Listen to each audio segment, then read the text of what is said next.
Good evening and welcome to the regular school board meeting of the Roseville Area Schools, District 623 for November 27, 2018. Roll call, please. Treasurer Anderson. Here. Director Johnson. Here. Director Azer. Here. Chair Goggins. Here. Clerk Boguszewski is here. We have one absence, Director Shaw. Thank you. Are there any agenda adjustments this evening? There are no agenda adjustments. Great. Announcements and comments. We are extremely fortunate this evening to have a number of students here that we're going to be recognizing. And I'd like to introduce Activities Director Reed Hornan, who will be introducing the coaches, and the coaches will introduce their students. Good evening. So we have an awesome opportunity tonight to recognize some of our fall athletes that made it to state and represented Roseville Area High School in various state tournaments this fall. Cross country, we had some great individuals that did really well. We'll be able to introduce them. Boys and girls both went from both programs. We have swim and dive, which we just had dive participants in that portion. We had tennis, and then we had some coaches of the year. So excited to introduce them. But let's start with cross country and the girls cross country program, and the boys.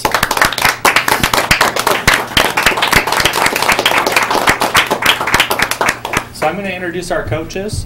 They'll talk about these individuals and about their season briefly as we go through. So first coach is our girls cross country coach, Coach Shifsky, and then we have Coach Bailey, who coaches our boys cross country program. So please talk about your season and our wonderful student athletes we have here. Hi, my name is Mary Shifsky, like Reed just said. I'm the girls cross country coach. And I had the pleasure of coaching these two amazing young women this past season. Thanks so much for inviting us to your board meeting.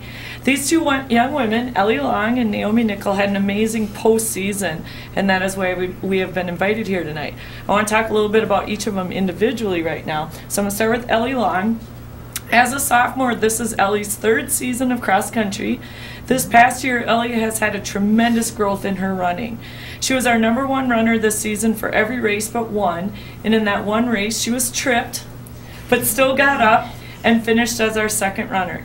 The great thing about this is that Ellie was not even a consistent varsity runner last season. She decided last winter that she wanted to make a change with her running, and she did, starting with an amazing track season. Ellie received all conference honors this season, placing 17th, was 11th at our section 4AA meet, which is how she made it to state for her first time. She placed 106 overall at state. Finally, she also received academic all-state honors for qualifying for state with a 4.0 GPA. Naomi Nickel. As a sophomore, this is Naomi's 4th season out for cross country. It is also Naomi's 3rd time running at the state meet. Naomi was our steady runner all season long, finishing as high as our second runner in many meets. She is the runner on our team that many other girls rely on to help them run a good race. Naomi received all conference honorable mention this season, placing 22nd, was 13th at our section 4AA meet, which is how she made it to the state for her 3rd time in a row. She placed 137th overall at state. Finally, she also received academic all-state honors for qualifying for state with a 4.0 GPA. As you can probably tell, I am super proud of these two young women and what they accomplished this season. However, not only are they good athletes and good students, they are also great leaders. This past month, their team decided that they wanted to recognize their leadership skills by voting them as captains for our next season. We usually have seniors as captains, so this is a great honor for these two who will be juniors next season. Thanks for inviting us.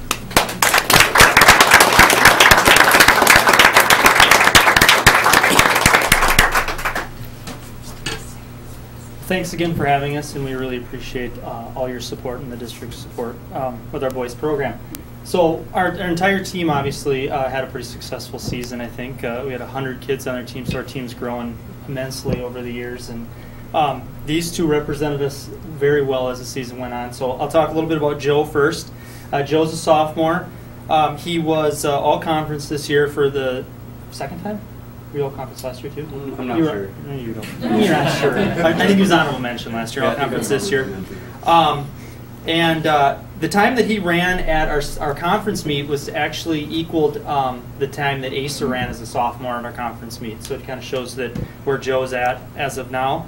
Then he qualified for the state meet, obviously, and finished 64th this year, which was a 33 or 34 spot improvement over his placing last year as a freshman there. He was the third best 10th grader in the meet, and his time there was, again, only seconds off of what Asa ran as a sophomore.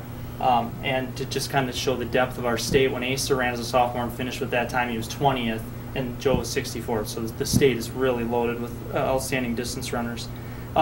Joe was also part of our, the entire team had a 3.9 GPA, the varsity, and got a gold award for that. And Joe was part of that, and obviously Asa. So Joe had a heck of a season for a sophomore, and we'll look to get back to the state again next year, I'm sure. And then we had Acer. He had a fairly successful season. Right. So we'll start kind of back a little bit. Acer obviously was part of our the 3.9 GPA for our varsity. He was academic all-state with a 3.94 GPA. He was our conference champion for the second year in a row. He's run the fastest time in school history for us for the conference, our section, and then as this year at state, his time was the fastest time by any Roseville runner ever. It's in the state meet. Acer was obviously the state champion this year, finishing second last year and then coming back this year and winning the state meet. His 15-14 time is also top 5 all time at St. Olaf that's ever been run by a high school runner, which is pretty impressive. And then they both continued their season after, both ran at Nike Cross Regional. Joe ran well there with his team, and then Acer finished 4th and was the top Minnesota finisher and qualified for Nike Nationals, which will happen this Saturday out in Portland, Oregon. And then he ran this past weekend at the Foot Locker Midwest Regional and finished 32nd and was the top Minnesota finisher there. So he ran pretty outstanding there. He was also the Star Tribune Boys Runner of the Year, and that's coming up. I think they did an interview with you. If they haven't, he's going to be doing it tonight. So he'll be doing an interview tonight, and then they'll do a photo shoot coming up on this in December, and then he'll be in the paper for that. And he was nominated again for Gatorade Runner of the Year from Minnesota. And we'll find out about that down the road once I finish all the application stuff for that.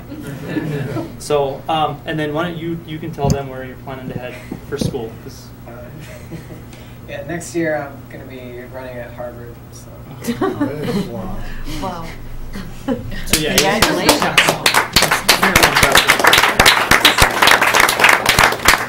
So these two guys. So thank you again. I have to tell you that when we saw your picture in the newspaper, it was a big deal in my family because we knew you were from Roseville, and I said, I know him. He's been in my board meetings a lot. So you're like a celebrity. Congratulations. Thank you. Congratulations to all of you. All right, thanks.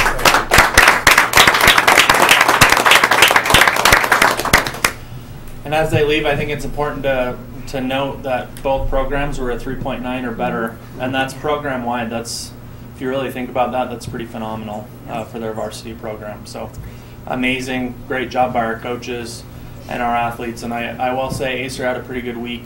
On Wednesday, he committed to Harvard and won state on Saturday. So that's a pretty memorable week for him. Tennis. Okay, diving. Yes. You meant diving. Yeah.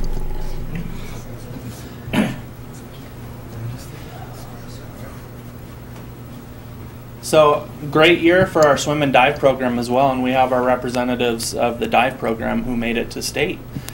Pretty phenomenal year for them, and an opportunity to go swim at the University of Minnesota and compete against the best in the state. And we have wonderful coaches, and again, this program is the same as cross country with GPA. They have phenomenal GPA. They do really well in the classroom. They're great representatives of our program in the hallways, classroom, community, and at the pool. So very pleased with what they've done this year. And then Coach Monaco in her first year as well as our coach. So I'll turn it over to you. Thank you. Good evening, everyone. Thanks for having us. As Reed said, my name is Steph Monaco, and I am a first-year head coach for the Roseville girls swim and dive team. Previously, the prior 2 years, I assisted for both girls and boys swim and dive. I'm currently with the boys team now. So just finished girls season and went right into boys season. And our girls season was tremendous. Overall, we did, as Reed said, we had a 3.71 cumulative GPA on the team. So we got a silver award from the Coaches Association. And our divers, our 3 state divers here, did a tremendous job. I just want to point out that their GPAs, respectively, Maddie Etz had a 3.0. This is cumulative for her high school career, a 3.8, right? And Sarah currently has a 4.0, and Anna O'Neill has a 3.97. So we're very proud of their accomplishments at school as well. And this diving team is tremendous, and it's because they are talented, but they have an amazing coach. Bob Andreessen is the diving coach, and I am lucky enough to have inherited him on my staff, and he's fantastic. He was also named Diving Coach of the Year for our section. So without further ado, I'm going to give it to Bob and let him talk about the diving.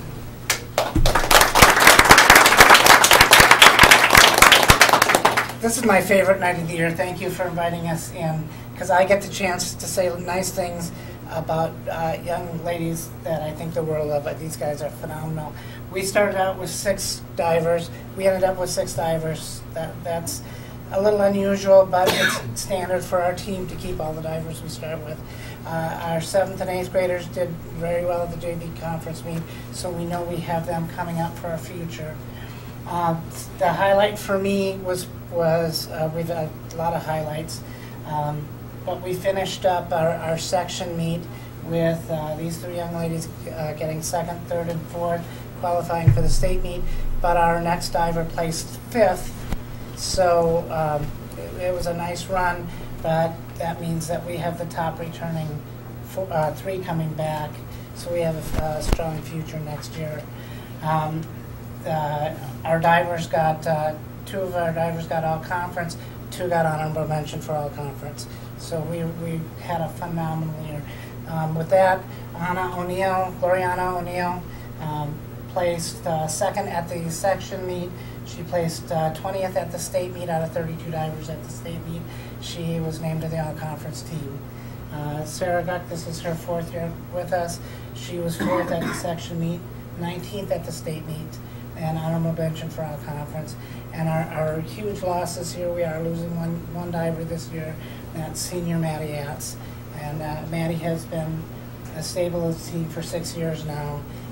She got 21st in the state meet, she got 3rd in the section meet, she was all conference, and she's going to be a hard loss because she does a great job on the pool deck helping other divers. She's a leader, a role model, intelligent about the sport, and so we'll sorely miss her next year.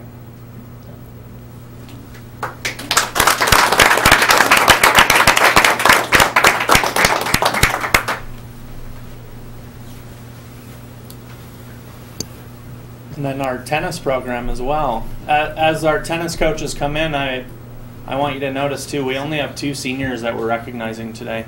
So the other athletes that have excelled and done well in the classroom, majority of them are sophomores actually. And our tennis player was a freshman who had a really good season as well. So this is Coach Carly Hayes and Bruce Hashimoto. Bruce has done a phenomenal job in our program for a long time and is a big fixture of tennis here in Roseville. So I believe, Carly, you're going to talk about Nikki, who cannot be here tonight. Good evening. Thank you for having us. My name is Carly Hayes, and I'm co-head tennis coach. I'm here to help recognize Nikki Reidenhauer. I think, unfortunately, she's not able to be here tonight, but her and her family would have loved to be here.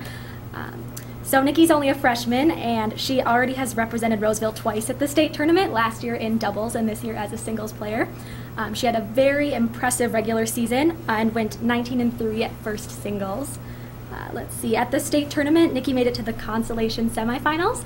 She unfortunately had a really tough first round draw against the defending state champion and #1 seed, but she played very well, and we're really proud of her, and she was unable to go on and defeat the Owatonna #1 player, so she had a really good run at the state tournament. And she's also just kind of known for her great sportsmanship and demeanor on court, and she's a great kid.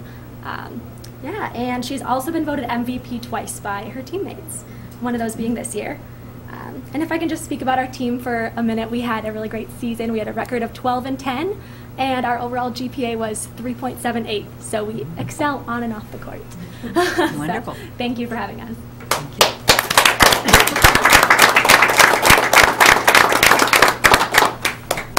Before you go to the next one, I'd just like to thank the coaches, all the coaches who, and the incredible amount of time they put in and helping our students succeed. And I'd also like to thank the parents who are have to put in a lot of time themselves, especially over the years. And we greatly appreciate the commitment and time you've put in as well. Thank you.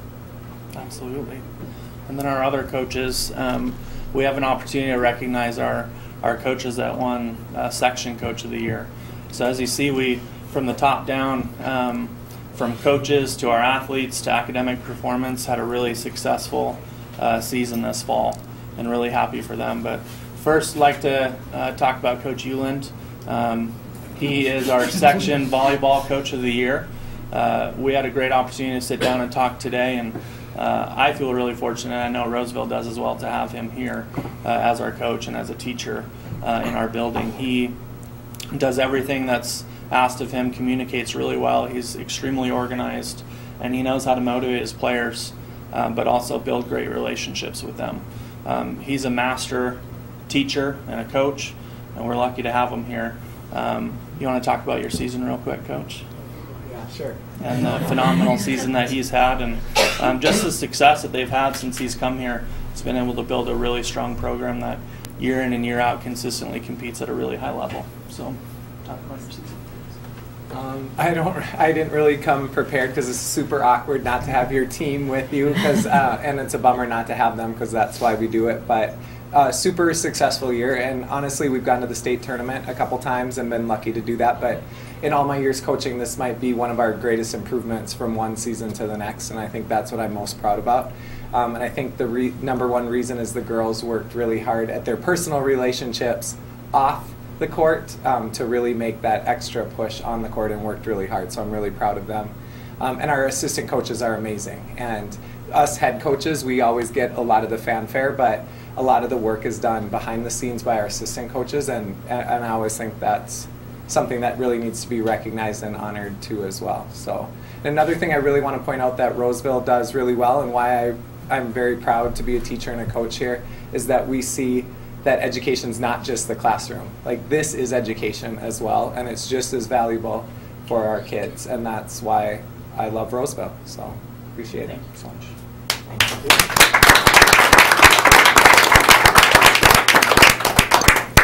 And then we have Coach Cave, who is our girls soccer head coach, and he's done a wonderful job as well, and has been here for 4 years. I think this is your 4th season, right?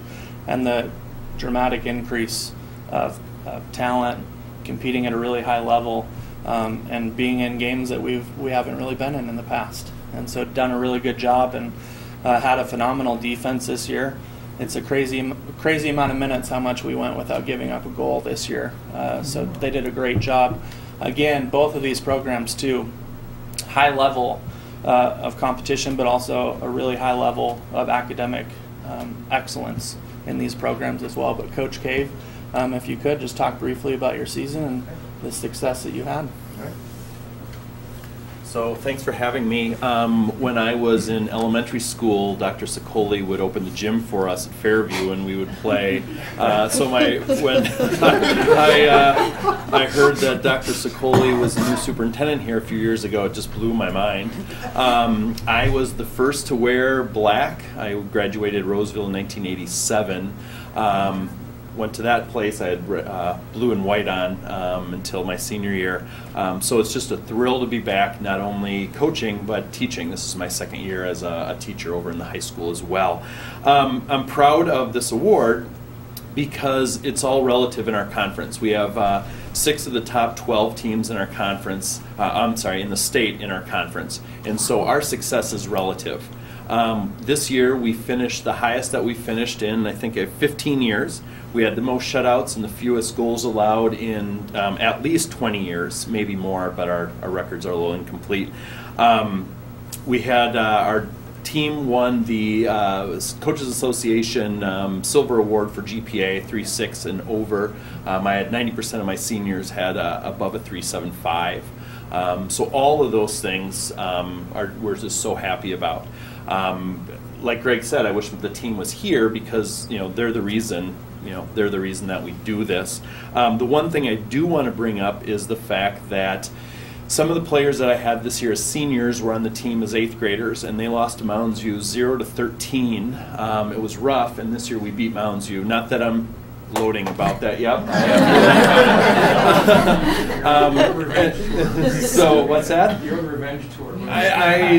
You know what? Yes, I will not be ashamed of that. So, and again, our success is relative, but I want to thank the athletic department. I want to thank you guys because you look at the construction over there, and I know you all worked really hard for a long, long time to make that possible. And I think it was a movie they said, "Build it and they will come." And so we're hoping that we can sustain our success, which is tough. Roseville's a tough place to sustain success in girls soccer, but we always work hard. So anyway, thank you very much for having me.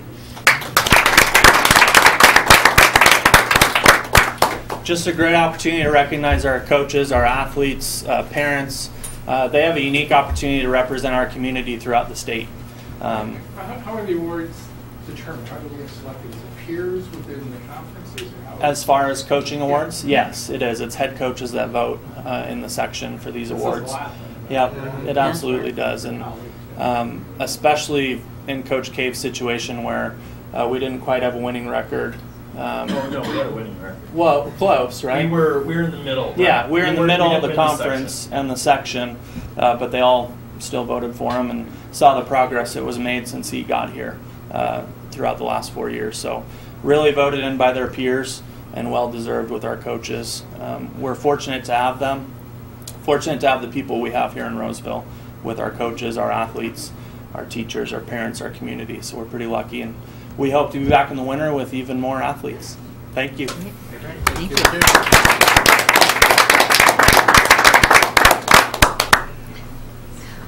We have one more announcement, unless others have announcements as well. But we received from MSBA a Leadership Development Certificate. We actually received 2 of them. One for Curtis Johnson, which is presented upon completion of the Minnesota School Board Association School Board Workshop Series, Phase 1, 2, and 3. So this is in recognition of the training that you've received and taken, which is a wonderful preparation for the board. And we also have a Leadership Development Certificate for Mike Boguszewski, also presented on completion of Phase 1, 2, and 3.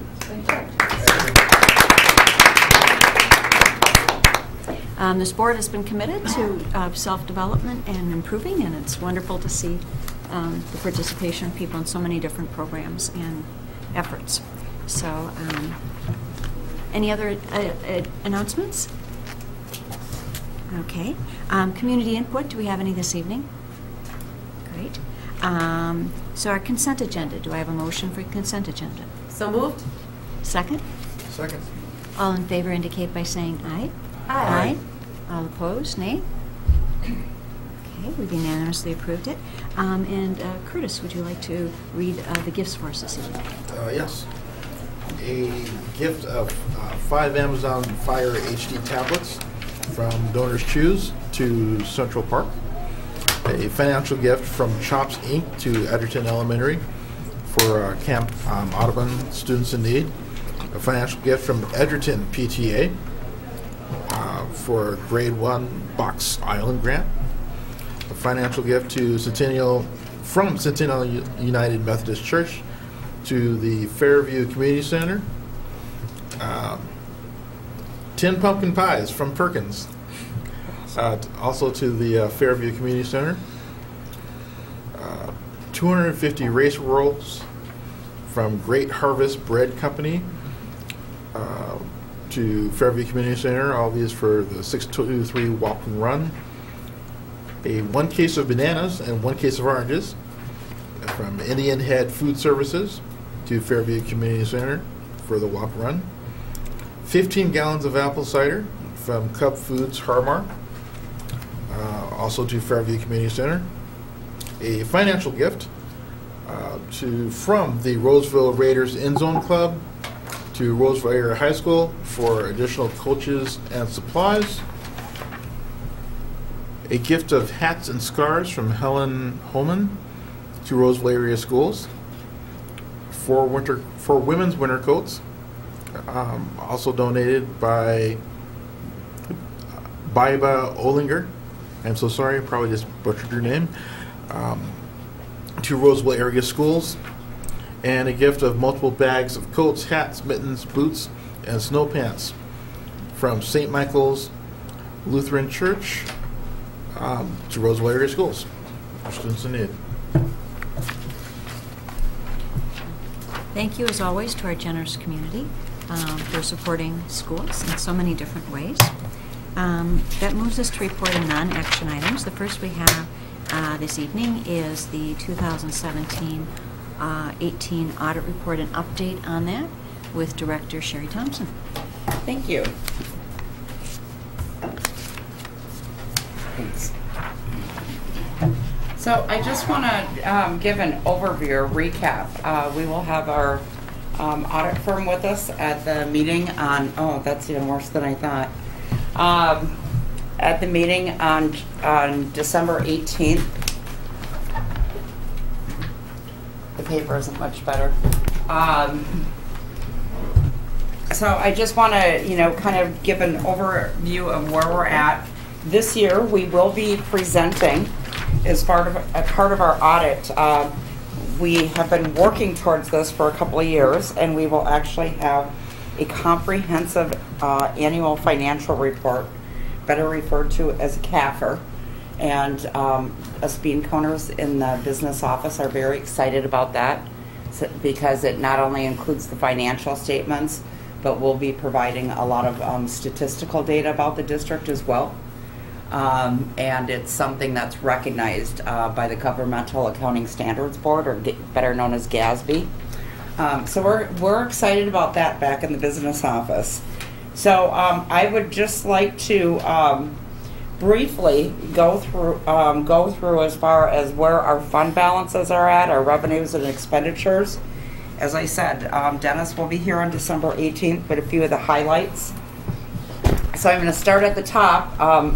The top portion of this summary relates to the general fund. So looking at where we began the year, June 30th of 2017, we began the year with an unassigned fund balance of $2,285,000. That was a fund balance of about 2.26% of our total expenses in 2017. We had, looking at our actuals versus our budgeted revenue, our revenues were about $432,000 less than we had anticipated in 17-18 for a total of $87.3 million. Most of that variance came in the area of state special education. Those revenues were actually came in under budget. Looking at our expenditures then, moving to the right, our expenditures, our total expenditures in the unassigned, we were just under $152,000 under what we had budgeted for our expenses. So looking then overall, we had estimated a fund balance of $2.5 million based on our revised budget. That unassigned fund balance is actually $2,225,000. So we're about $280,000 short on that. And that's a fund balance of about 2.15%. Then moving down, again, still within the general fund, looking at our non-spendable, that's really items that we prepay, or also some of our inventory that we have on hand, like inventory in the copy center. We had drawn that down from $869,000 to just under $800,000 for a total of $792,000 for our non-spendable. Then we have several categories of restricted or mandated funds. Most of those do zero out. It's dollars that come in, and then we spend those dollars. In some cases, we actually spend more than we bring in, but we don't carry negative fund balances in some of those, like staff development, compensatory learning and development, gifted and talented, and also school safety.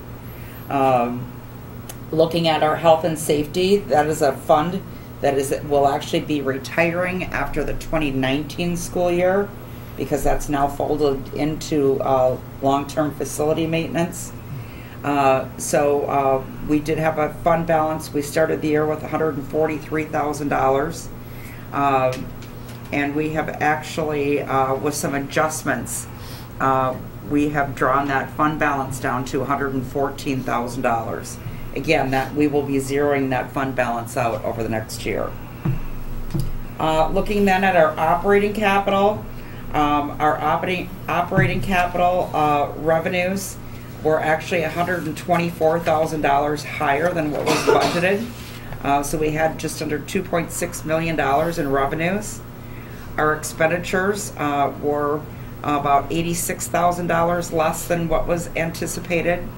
So our total expenses there were $3,057,000. We did draw that fund balance down by $466,000. That was overall, that was a budgeted drawdown on the fund balance. So that fund balance is about $1.1 million at the end of June 30th of 2018. Looking then at our long-term facility maintenance, we actually have two. We have long-term facility maintenance within the general fund, and then we'll see it within our Fund 6, or our construction fund. Within the general fund, a lot of that is our kind of some of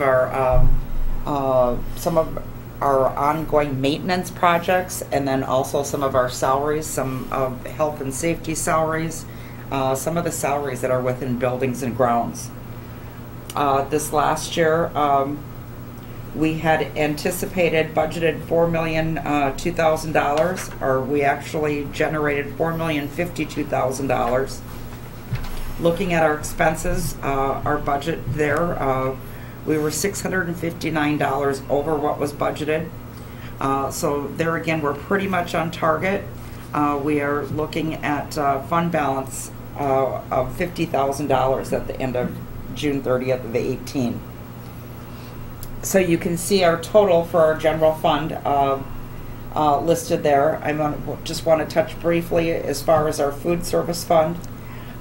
We have been drawing that food service fund balance down the last couple of years. Some of it has been increase in food costs. Some of it has also, we've seen changes in participation. Some of it is due to healthier meals and less a la carte. But I think we have a good handle on that. Our food service department has been working very hard to increase participation and then also keep our costs down. So overall, we had anticipated a fund balance there at the end of the year. We had actually anticipated that we would draw down, potentially draw that down, and our fund balance is 463, or we had anticipated small profit, excuse me. But we have actually realized a profit, and we're increasing that fund balance from about $315,000 to about $464,000. Looking at our community service fund, in community service, we did draw that fund balance down. We drew it down slightly more than anticipated. We had estimated a fund balance of about $998,000. That fund balance came in at about $854,000. Again, much of that was anticipated. Drawing down our adult basic education fund was one of the larger points in that. Looking at our construction fund, we didn't have a construction fund on June 30th of 2017. So these are the costs. This is basically all the dollars flowing through as the bonds, both the revenues and expenditures. So you can see the $144 million coming in. As of June 30th of 2018, we really just had some design costs in there. So at that point, we had spent $2 million. And now that construction's rolling, we will see further increased costs or expenses now in the upcoming years. Our debt service fund, that's basically dollars that we set aside to pay off of our bonded debt. We began the year with a fund balance of about $665,000. We are actually drawing that fund balance down. That's a fund that's, there is legislative oversight there. Each year we're required to levy 105% of what our debt payments are. And we're required to do that just in the event that some taxes aren't paid. But at the same time, every year we also draw down, we make an adjustment for any excess that we're carrying in that fund. So at the end of the day, when there is no more debt, that fund will zero out. The same thing with our OPEB debt fund. That's basically post-retirement bonds that were sold back in 2009. You will notice we had you'll see a very large, as far as the actual revenue, the variance there. What that is we had done, the board had authorized an advanced refunding last year because of the drop in interest rates. These bonds will actually go away entirely in 2029, but because of the decrease in interest rates, the advanced refunding allowed us to save thousands of dollars each year on interest costs. So that money right now sits in escrow, and those bonds will actually be paid off on February 1st of 2019. So we'll see that fund balance decline. And again, we saw savings there both for the district and our taxpayers. Scholarship fund, that's basically dollars that are donated in, dollars flow out. Our OPEB trust fund, that's where the dollars sit in order to pay off some of that previous post-employment benefit liability that had accrued back through like the mid-90s, some of the health insurance and some of those severance costs. Again, that fund will also zero out. The district no longer offers post-retirement benefits, but these are the funds that are reserved in order to pay that out. And then our insurance fund, that's a self-funded insurance. That's basically our dental plan. And we have had that in place, I believe, since 2011. And as you can see, we started the year with about $369,000. We've increased that fund balance slightly to about $382,000. So that fund continues to perform very well. We also haven't had to increase our dental premiums in quite some time. So that is working out for our employees and for the school district to keep our costs down. Just a couple other comments that I would make, and again, we'll go through this in its entirety on December 18th. I also anticipate that you will have copies of the financial statements well in advance of that meeting so that you can review those. Overall, we saw our enrollment increase by about 45 students, or about 0.6% from the previous year. I look at things in terms of pupil units, so it was about 66 pupil units, but about 45 students. So that's what I have just as a quick snapshot. I don't know if there are any questions.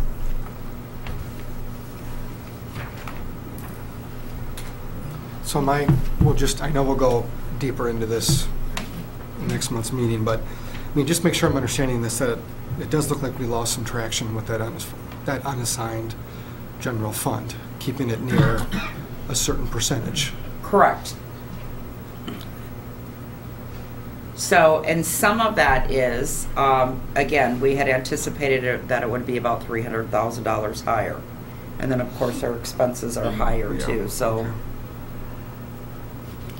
is that something that we can predict for the future, this different payout we got on special education than anticipated? Yes, I think it is. I mean, it is somewhat of a fluid formula, but we've also been working the state has basically now uses a previous year baseline data for us, which has helped to improve the predictability. We have also worked with some of the changes in staffing that we've made in the business office. We have one of our staff members that's really kind of taken on that responsibility to keep that maintained. She's been doing that since June. So I also think that that is going to help us better predict what that revenue will be. Because if I go back and look at estimates based on the data, like I went back and looked because I maintained some of those reports. So when I look back at what was budgeted, what we budgeted during our budget revision in January, it ties right out to what was estimated at that time. So again, we're working to do a better job to also make sure that all of the data that we have in that reporting system is timely and accurate, and that will also help. Thank you. Any other questions? Okay, we look forward to the audit report. Thank you. Next meeting. The next on action item we have is the facilitating planning update, and Director Sherry Thompson gets to stay and continue. Okay, so I just kind of want to touch base briefly.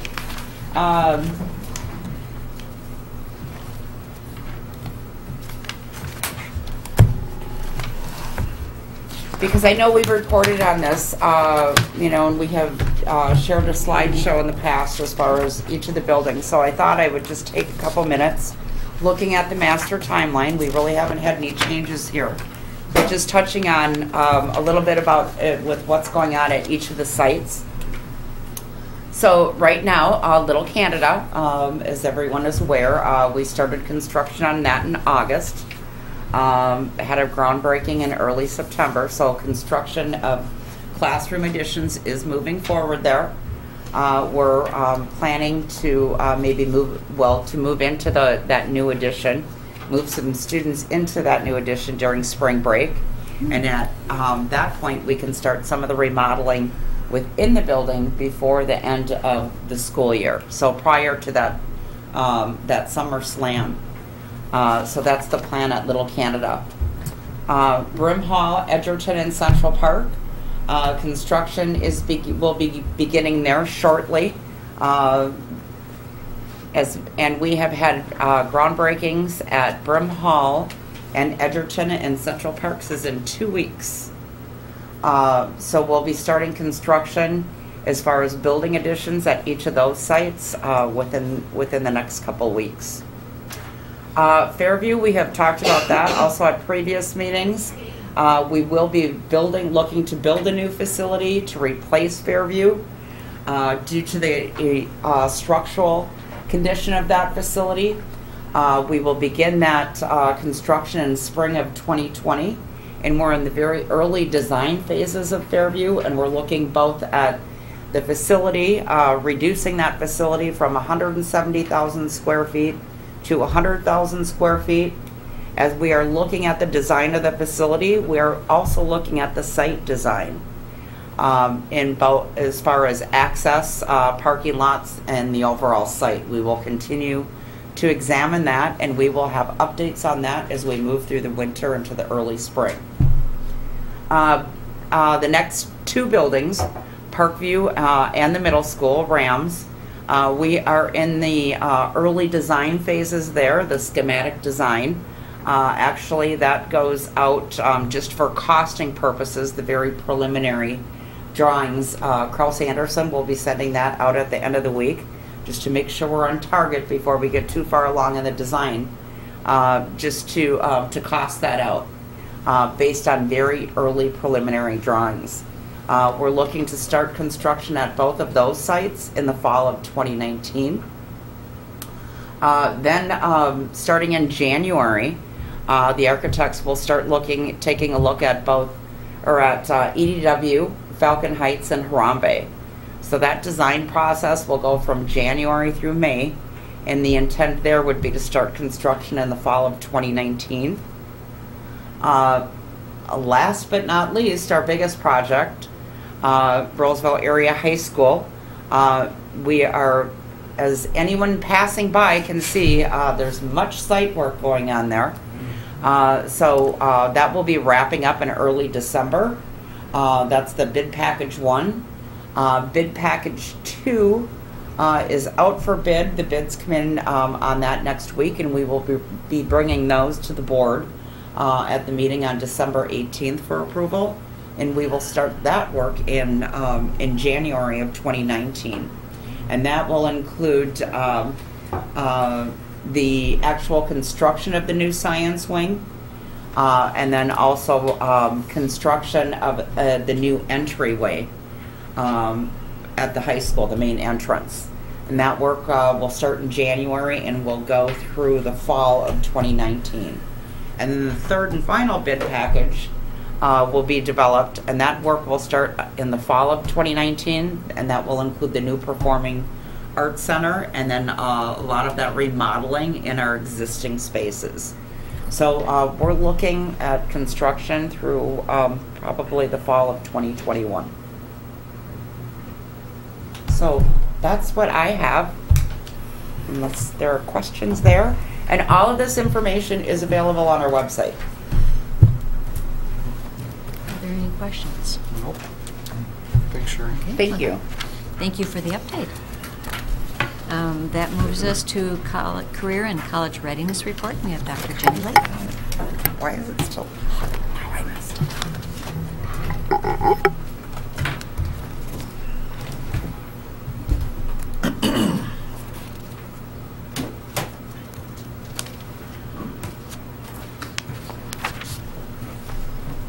And Director Jay Fondolin. Sorry, just get the first one here. Well, good evening. Thank you for having us. We're excited to present the College and Career Readiness Report. We all know Jake Vondelini, Director of Teaching and Learning, and we're all very aware of his high-quality work for the district. I'm really thrilled to introduce Ginny Allen as the new Volunteer College and Career Readiness Liaison for the district. Again, excited to share that Ginny is a dynamic professional with a wide and, I'd say, broad and deep variety of skills and expertise that she's able to lend to us in this area, and also a longtime trusted community member and parent in the district. So I'll be looking forward to hearing what she has to share as well. Our next slide. As we know, we attempt to align our world's best workforce and our district's strategic plan in the area of career and college readiness, as described also earlier in the World's Best Workforce presentation, just to ground us. Yeah, and if you want to do a couple more clicks there, just bring all of the different courses up. So this is a look at all the different courses that are offered at Roseville Area High School and Fairview Alternative High School. A lot of variety of ways, many ways that students can get college course credit within that high school environment. All of these courses are taught on site by our teachers, and students can, based on what the course is, get credit for them. For AP classes, if a student gets a 3 or higher on the AP test, the college could provide, most colleges do provide credit for that. For college in the schools and our concurrent enrollment, those are taught on site, and students receive credit for their university that they work with on those ones. And then articulated courses are courses that are taught on site, and also they are students are given the credit for that course after they are attending that that university that they attend after college. Those opportunities save our students thousands of dollars as they go on to college. These are just a look at our expanded college concurrent enrollment opportunities. So these are specific courses that are offered that are connected to a specific college that we work with, and they have mentors that they work with our specific teachers here, and we teach that course at our high school, and students then can earn college credit for taking those courses. This is a look at a measure that we do on a yearly basis, looking at who is participating in our college and career readiness courses.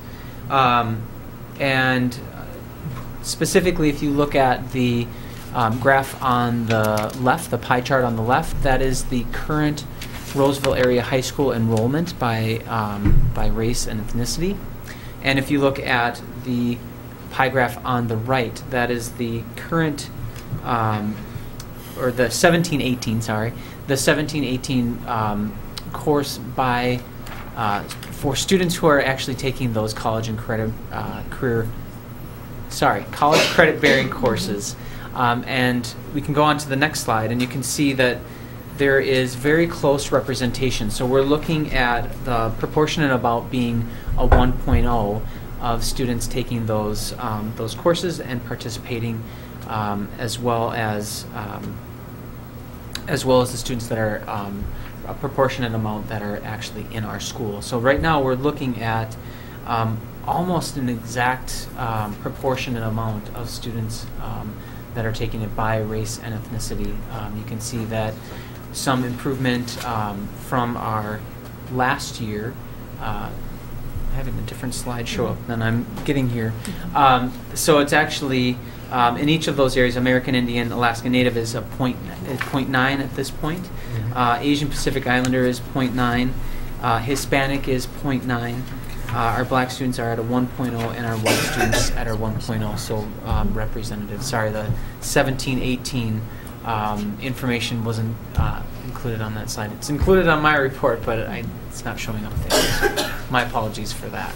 But some great work that, very excited about that. We've really had some great work that we've done through our AVID program and other programs that support our students of color being proportionally into our college credit bearing courses. As well as some excellent teachers whose students want to take their classes. Really excited about this next slide. The district this fall has submitted a Magna application through the National School Board Association, and the title of the application was, as you see, Access and Equity in College Credit Classes. I'd like to thank Chair Goggins for being a longtime champion of this work and taking the lead in the application process. And we've highlighted 3 of the areas that really stand out to us. Of course, we're well aware of the AVID College Readiness System, 712. We're very proud of our expansion of the variety of career and college credit-bearing classes that we're offering, especially that are of interest to our students of color and more culturally relevant. And third, we've really redesigned the AP program to remove barriers. Some examples of barriers include prerequisites, test-in requirements, and just the overall communication barrier where we're not, in the past, traditionally haven't advertised as well as we could to all of our families, making that a really attainable option and ideal option for our families. In summary, these improvements increase participation by our students of color 260% over 4 years, resulting in 44% of all students of color enrolled in college credit classes. And you can see this data continues to evolve as our students of color continue to grow in terms of percentage of students taking those courses. So we're very thrilled about that. And this is just a more specific look at our advanced placement summary data. So this is looking at an increase in our students taking AP overall. You can see that from 2017 to 2018. And then there's also an increased number of the exams taken and the total number of students that are receiving a 3 or higher score. The number of exams is a duplicated count, so some students may be taking more than one course and thus an exam. And our trend shows that more students are participating. We're increasing our percentage of seniors with a 3 or more, and increasing in the number of exams taken over the years. We think that the possible drop in the student participation from 15-16 school year may be the result of the increased concurrent enrollment courses that have come into as an option in that 2016-17 school year. This is looking at our scores by our race and ethnicity for AP. All of our students, the all students group, we are above the Minnesota and nationwide average, mostly because you can see that our white students and multiracial students are well above and both improved from the previous year. And from the previous year, most of the scores for our other student groups are even or slightly below. From 2 years back, they are mostly even or above.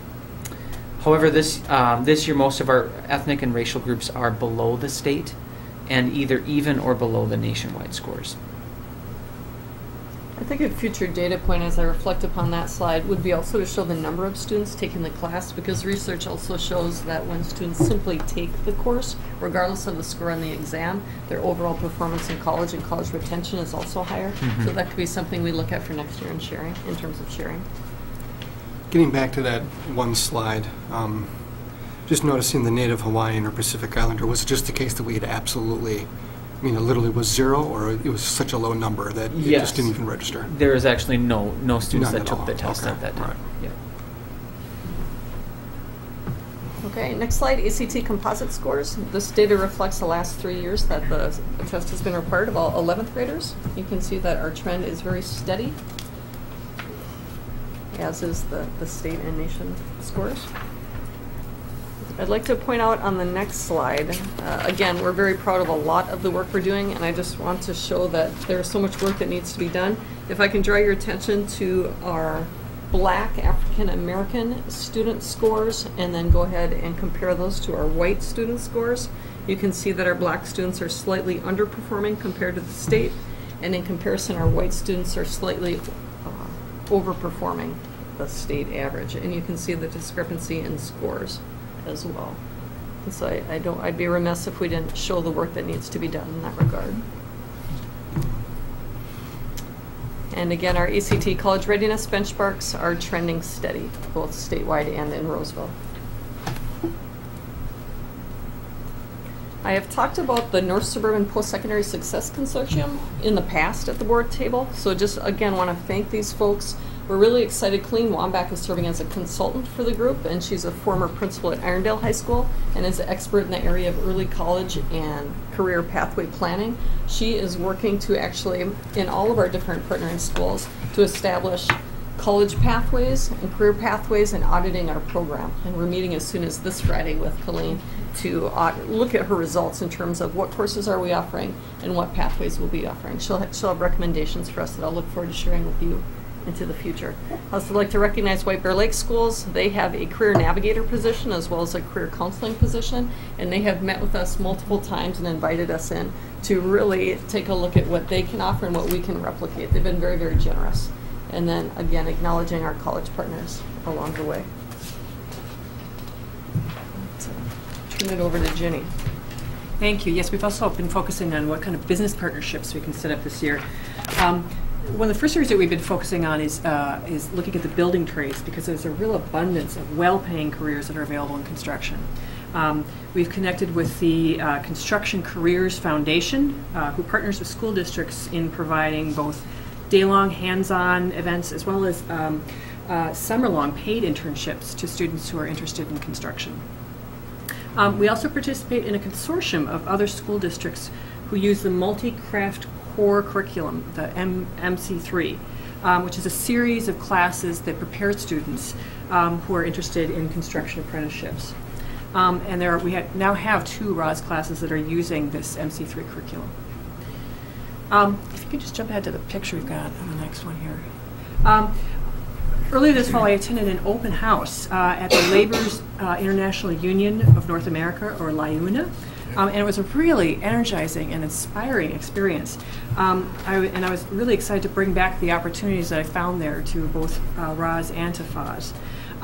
They have so many things that are available to students. They have, first of all, this outstanding training facility. This is just one of many really large open spaces that they have where students can learn how to lay pipes, do concrete, all that really impressive facilities that they have. The people who belong to LIUNA really have well-paying careers with benefits, and there are really relatively low barriers to entry for high school students or for people who have GEDs. And then back to the list again. Thank you. We're partnering with McGuff Construction this year to provide students with the Advanced Construction Trades class, which is a class that students need before they enter into apprenticeship. And we're very grateful that McGuff is paying for this whole section, which is really a wonderful opportunity for our students, and we thank them for that. 2 forward. Another picture for you here. Yes, in addition to the construction opportunities, we've also been exploring manufacturing partnerships in the area. Again, another place where there are really wonderful careers that are available. In September, Jenny and I toured Train in White Bear Lake, which is a manufacturer of HVAC systems. And there are a number of opportunities that are available at Train, and this photo shows how they're using virtual reality to be able to simulate the installation of the equipment, which is it was a lot of fun to try it out. Train is eager to partner with Roseville schools in a number of ways, including sending some of their women engineers to talk to high school students who, any of our girls who are interested in STEM careers. They're interested in providing mock interviews, in reviewing resumes, hosting field trips, giving school supplies, and hiring high school graduates for the entry-level jobs that they have available. And we were also very pleased to run into Director Johnson, who is an employee there at Train. How many times did you run into the wall? It was fun. You know, you start out not quite getting it, but then you get better and better. And it's interesting to see how they use it not only as a sales tool, but also as a training tool. It's really, in construction, it's really coming on board that this is an important part of the construction industry. I've also been attending the monthly meetings of the Roseville Business Council. And the biggest takeaways here for all of us is that Roseville businesses are hungry to hire our graduates and to provide part-time jobs to our high school students. And so connecting these businesses with the students who are looking for jobs has been a big focus of us. And so I've been working with Heidi Snelchis at the Career Center and Laura Freer at FOZ to make sure that those connections do happen. Jenny and I met with Deb Barr-Helgen, who is the director of the Workforce Centers in Minneapolis, and who also serves on the Roseville Area Schools Foundation Board. The Minnesota Department of Employment and Economic Development, or DEED, they're in the process right now of rebranding their website, and they are very eager to partner with school districts to make sure that the work that our high school students do in some of our career and college exploration tools like Naviance, that the work that they've done there in Naviance, that just will flow seamlessly into the tools that are available at the Workforce Center. So that work is starting and will continue to be ongoing. And then finally, we're planning the Roseville Job, Career, and Resource Fair, which is going to take place at the Fairview Community Center, April 9th of this coming year. We're very grateful to the City of Roseville, who is partnering with this on this project for the second year. And this annual event has been a huge success. Last year there were over 70 participants and hundreds of attendees that came to that event. And so we're looking to not only continue that good work, but try and expand it this year by including more ROS students, giving more ROS students an opportunity to participate in this really excellent opportunity.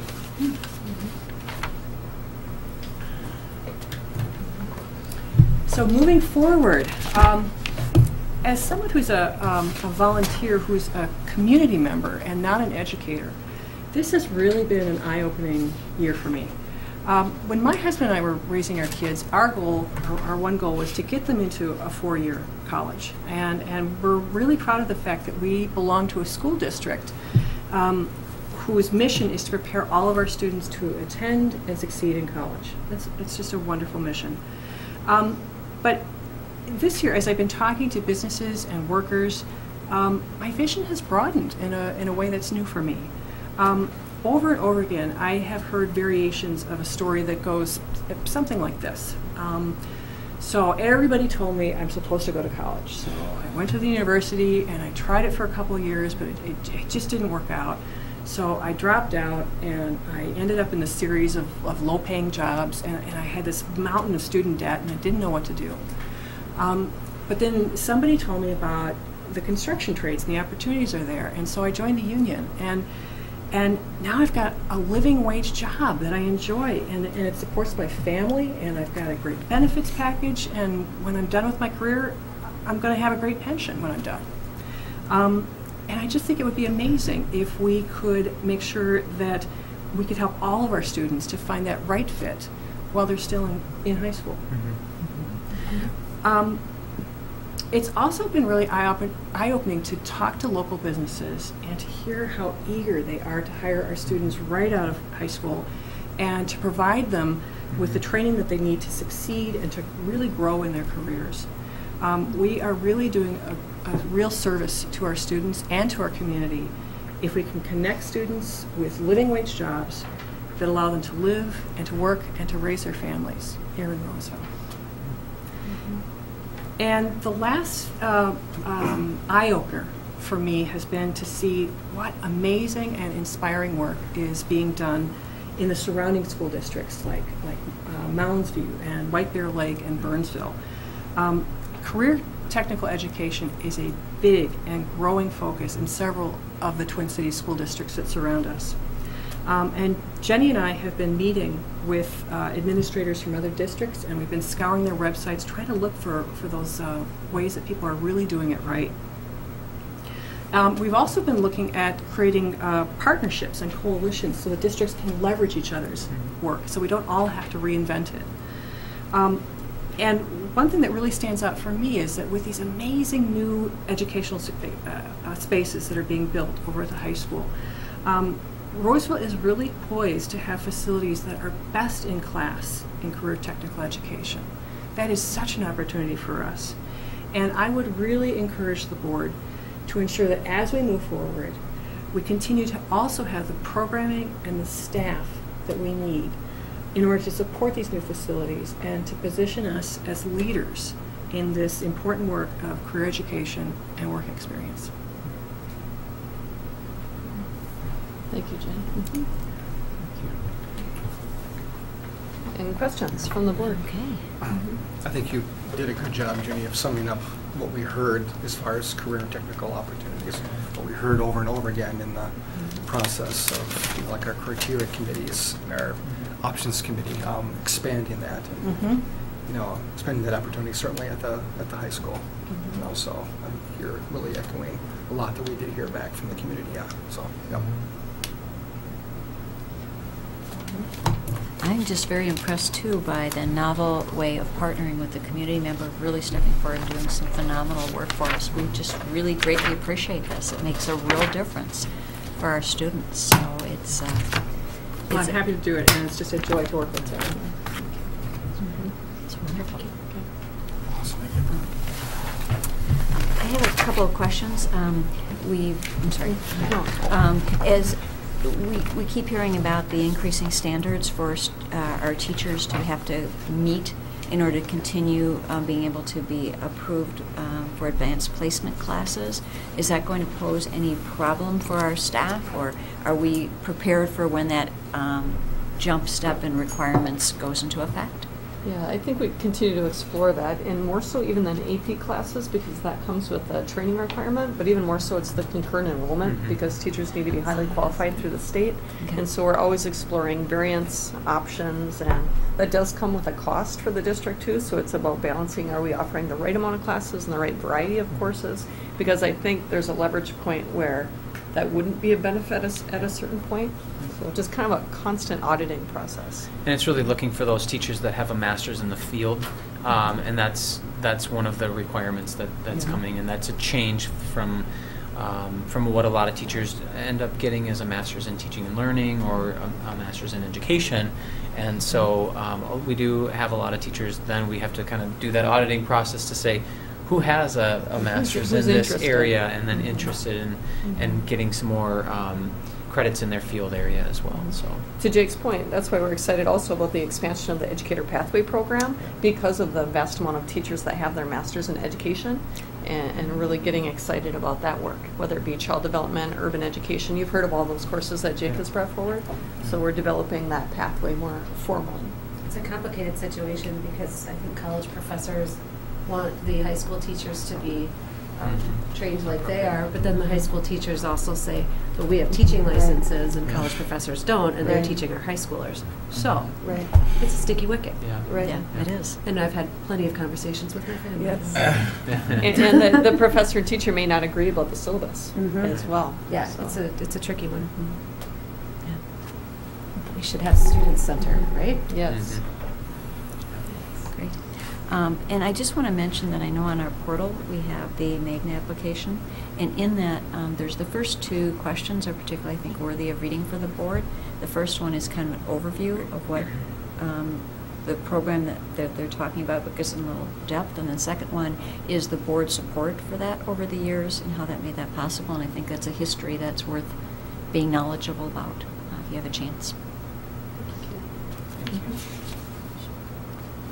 Thank you. Great work. Thank you. Exciting Thanks for having results.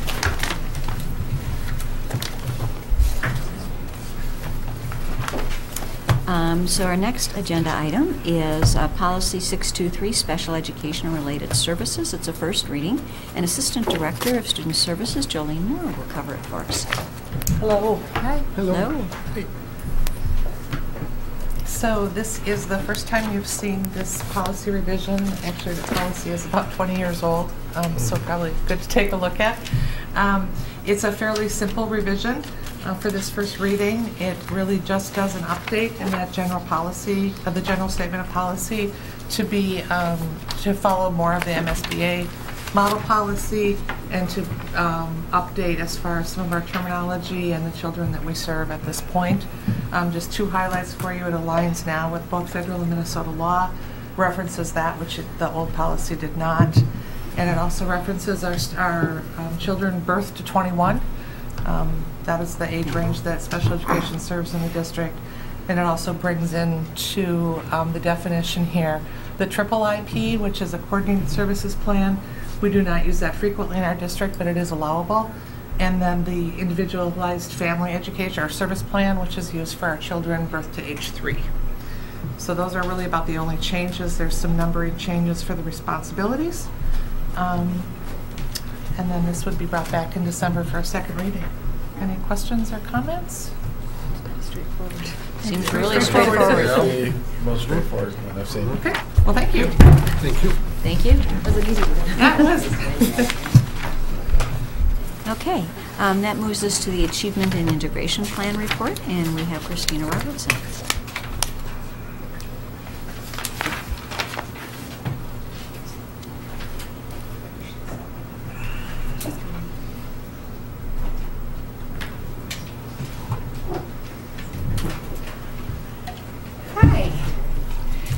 I decided to go low tech and not show the PowerPoint again unless you want it. I think you were the only one who wasn't here when I went through it earlier. Is that okay if we just go? You have it in your books, right? Sure. Yeah. All right. So basically, I think I'm just up here to see if you had any questions or if there are comments that you want to address. So this was the Achievement and Integration Progress Report that you gave to us earlier, and it's on the website if anybody wants to look at it. It will be on cable, too. Yeah. That was my way of trying to Put a plug in. Yeah, thank you for that. You're welcome. Yes, coach me all the way. I'm totally fine with that. Yes. I'm glad that we're being intentional with some of our increasing the graduation rate, increasing teachers of color. I'm glad that we're we have some real things to celebrate. The teachers of color percentage was great. That was really exciting to see. Yeah, definitely. That's a big jump. I mean, we've been just inching up there for each year. It's been a tiny grain, and then to get 5% in 1 year. I know, right? Yeah, it was a lot. So, do we have a feel for what is the major contributor to that? I think there's just been a lot of real intentionality around that. I think that we have some. We're really hiring for our dual language immersion program. We're really putting a real effort into like making sure we are looking for bilingual instructors and things like that. I don't know. It's just sort of kind of making the connections. I think you get to that certain point where the synergy happens, and I like to think that it starts happening for us. So, yeah. Are the increases fairly distributed across sites and subject matter and grade level, or tend to be more concentrated in each area? Now you ask questions I know not. Okay. But we could look into that and get more detailed because, information. If it is concentrated, that's not bad necessarily, but it means if there's something that happened that attracted a bunch of English teachers, or a bunch of 5th grade teachers, or a bunch of whatever, Right. We can expand on it. Yeah, right, definitely. Yeah, we can definitely find out more about that. Yeah. And I think our focus group is really a powerful thing. Having a group that meets regularly to provide support for teachers of color and actually other educators of color is really a very important aspect of keeping your staff of color, your educators of color, because they need a place that they can be with others who are understanding what they're experiencing, having ways of making sense of what they need to do to be successful in an environment that's not necessarily set up for them, and they need to navigate in different ways. And especially in a district where we are all about equity. So sometimes those conversations are going to be challenging. So they want to figure out what that looks like while they're doing the work, but not all the work, right? So I think that's a really great investment, and I think that's what keeps our staff strong all the way around. So, yeah. So lots of good things going on. I also just will always point out that, you know, MCAs are important, but we also know that's like the 30,000-foot view, right? So all of you have been in buildings. We always appreciate how much you get out into the buildings. You see what's happening there. You ask educators, you see what's happening in classrooms. That's where the learning happens. That's where you see the growth at the classroom level instructionally. All of our educators are working in the professional learning communities where they're taking measurements daily, weekly, watching the growth of students, saying, okay, this student was making progress with this student didn't quite get it. How are we going to work to make sure that this student gets an intervention to make sure that they're moving forward with that? So these are teeny micro levels that they're moving forward. And MCA is like, did you make it here? You know, so those are important, but I'm glad that you all do get out into buildings and you do see a lot of what's happening in buildings, because there's great things happening every day. Well, and there's social and emotional learning happening, which the MCAs also are not reflective of. There's so much. It's a number of, one of the good things, a lot of good things happening there, but MCAs don't register the social and emotional learning. Exactly. So Great. That's it. Okay. Well, thank you for your earlier report. It was a very good report. Well, thank you for being there. Okay, not having to repeat it just makes sense. Now we're going to be moving on to our board evaluation. This was actually on our agenda at our study session, but we had such robust conversation about earlier items on our study session that we didn't actually get to that item. I understand that this is a board meeting, but I'd like to, if we can, be more casual than we usually are at a board meeting and handle this a little bit more like we would a study session, where we just speak, not formal turns or something of that nature. To give the community a little bit of background, it is recommended that the board do an annual evaluation of themselves. We are evaluating ourselves against the standards for school board leadership, which is put out by the Minnesota School Board Association. They've identified 5 standards that each board should perform against. The first is conduct and ethics. The second is vision. The third is structure. The fourth is accountability. And the fifth is advocacy and communication. The board did a survey prior to this discussion where we each wrote down our thoughts on each of these 5 elements. And so our purpose today is to have a conversation about kind of what we think overall, what are some impressions that across board members, what are things that we may wish to take action upon to further enhance our effectiveness as a board. So if we look at the first one, conduct and ethics, there are a number of items underneath that. Items like that the school board members and the superintendent evaluates performance at least annually. We take full responsibility for activity and behavior at and away from the board table. We encourage members to express their individual opinions, respect others' opinion, and vote according to their conviction. But we speak with one voice after reaching a decision. We spend time on board governance rather than on staff work. We provide for orientation, ongoing training of members. We follow established policies, and we set example of respectful and civil leadership. So I mean, we have some great input that is all in the board packet, which is a public document. In general, would somebody like to try to summarize it? Otherwise, I can do so, but if there's... you want us to generalize the opportunities for improvement? Well, first maybe a statement about what we're doing well in that area, and then going to the opportunities for improvement. Yeah. I think that, looking at Standard 1, want me to continue with Standard 1? Sure.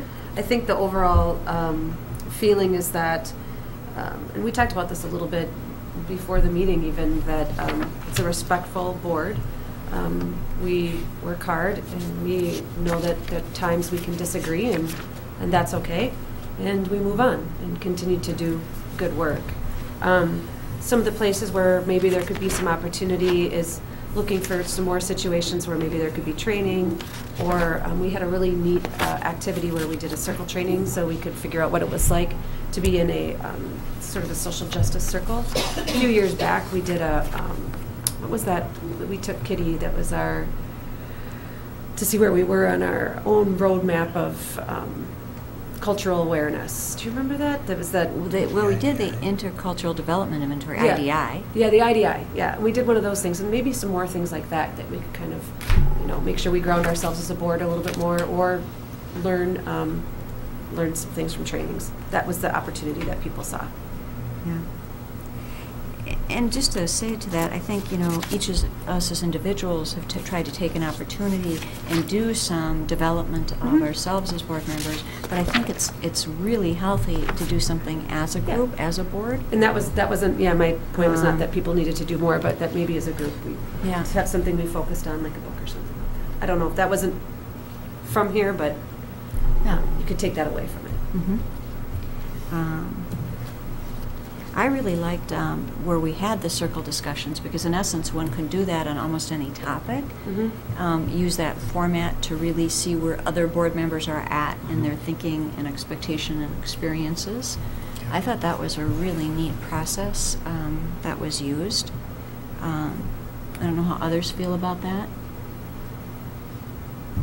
It's a great summation. I really enjoyed those opportunities, partially because of the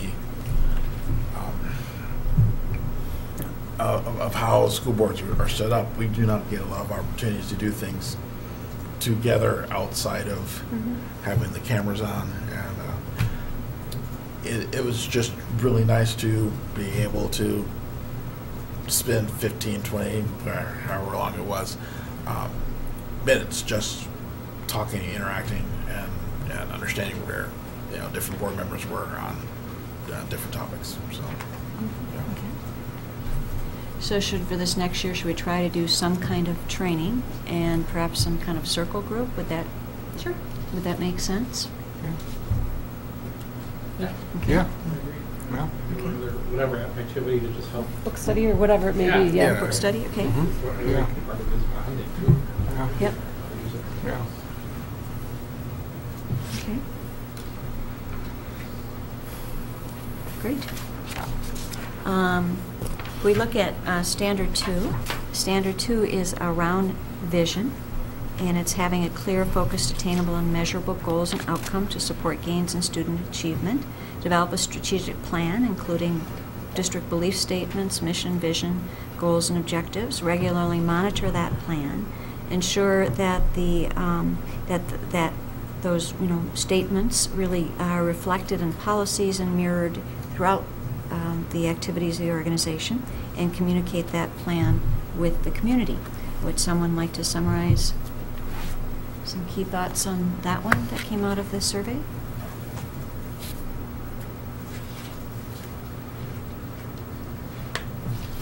I can do it again unless somebody really wants to do it.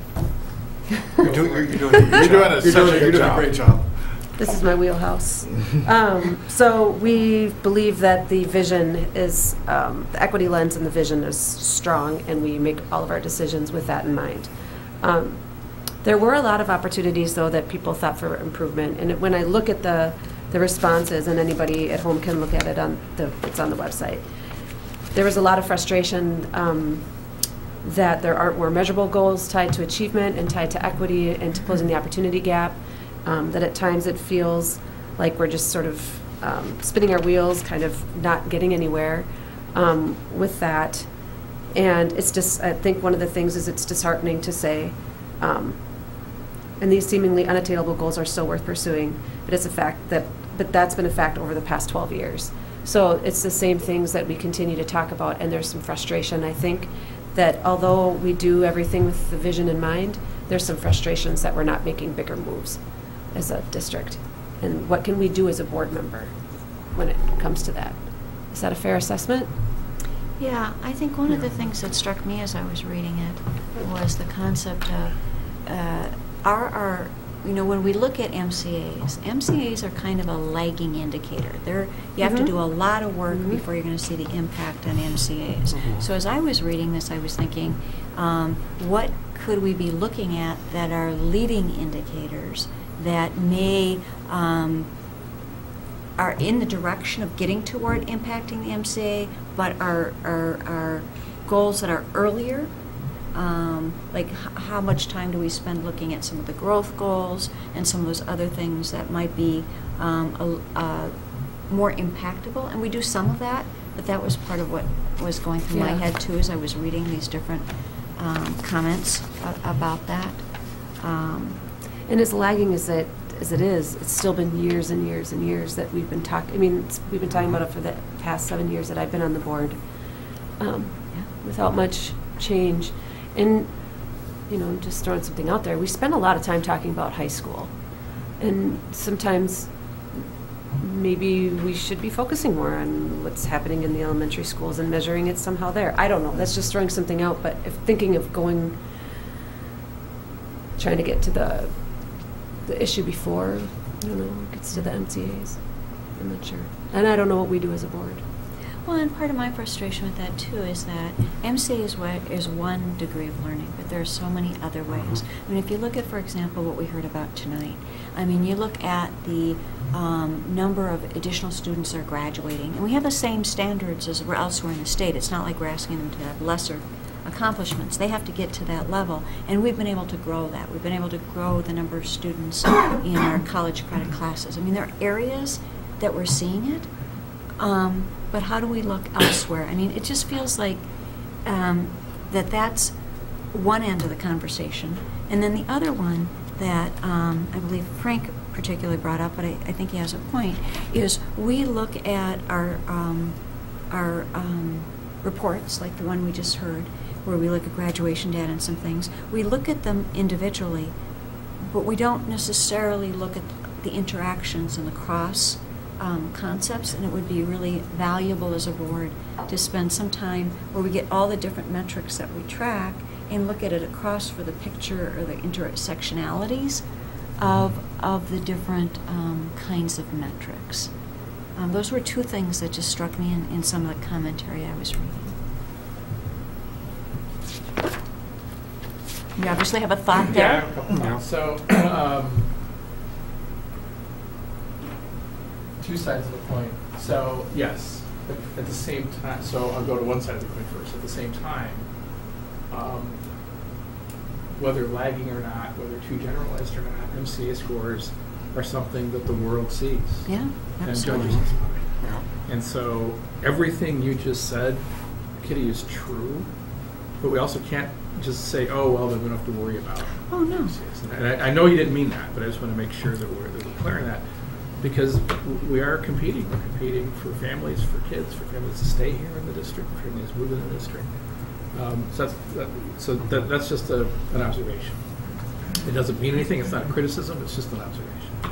On the other side of the coin, and it's a positive. It's a positive because it's really a huge negative. You know, the other thing that I took away, like from even seeing the data tonight about us compared to the state, is this is not a Roseville problem. This is a societal problem. And so again, I don't want to then say, oh well, then we can't do anything about it. But it's really difficult to, we're looking at, the minute percent or two that are maybe better than the state in one area or a little worse than the state in another area, but all tied to what is, relatively speaking, a 30 to 35% achievement gap throughout all of this. So that we're kind of caught up in. And so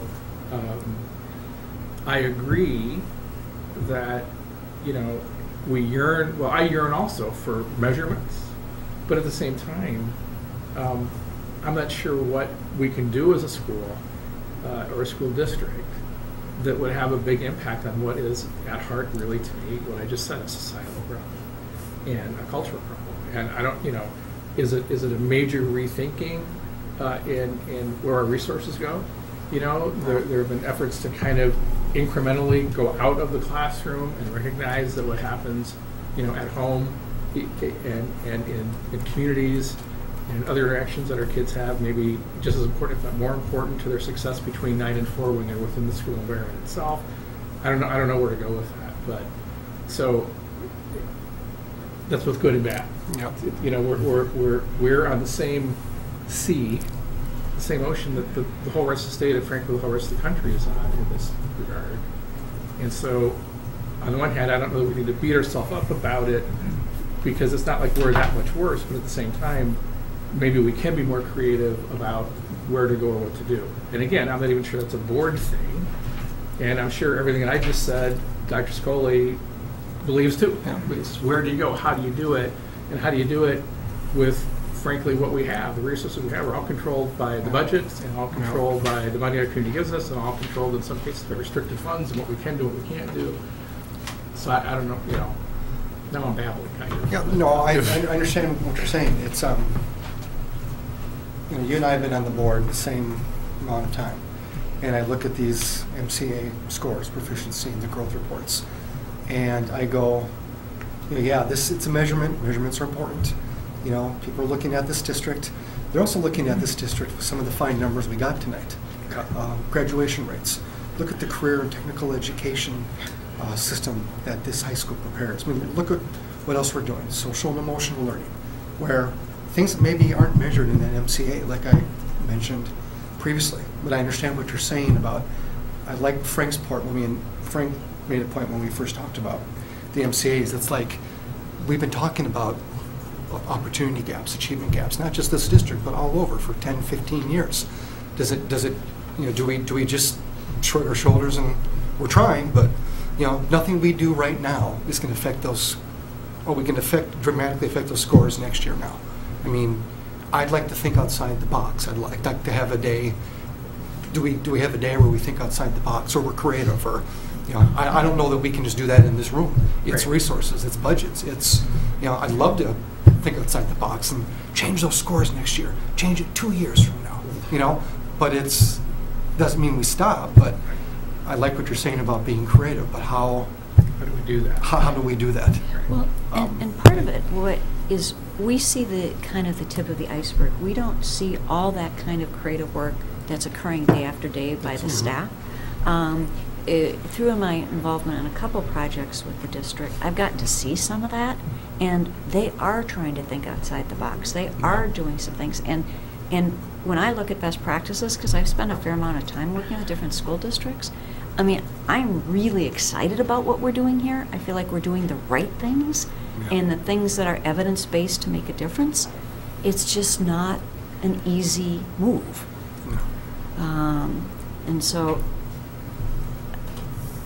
and I don't think it's to us to give mandates to educators to tell them what to do. Yeah, I mean. Yeah, because again, as a board, it's not our goal, and we're not even really equipped to micromanage on any of this. So what is appropriate, and it may be that at some point we have a discussion or retreat or something where we can do some brainstorming about it, just kind of see what's out there. Broader picture. Yeah, exactly. Yeah. Even if it's things like, okay, is there an opportunity, or is there any place else that's focusing on the earlier grades, so that something is set then in motion that might not bear fruit for 8 or 10 years, but it might have borne out some more things like that. Or a greater look at some of these best practices that she has mentioned. I mean, I know I can read about them too, but more of a list of, or just something I would love. Like, this district is doing this. Look at how this improved this score. or this district's trying this. And I know we are doing good things. And I love the when things you we're go doing to in this district. the Reimagine Minnesota, if any of you can get it, I know it's a hard thing because it's 3 hours, but that's what's presented, is what some districts or other districts are doing. It's really valuable. But I think once again, I mean, the point's been made, we're governance. Right. Yeah. We're not about telling them how to do it, we're telling them about what we value. So having a conversation about metrics or how the metrics intersect is in our bailiwick, but telling them what to do differently, I think we're not educators. We don't have that expertise.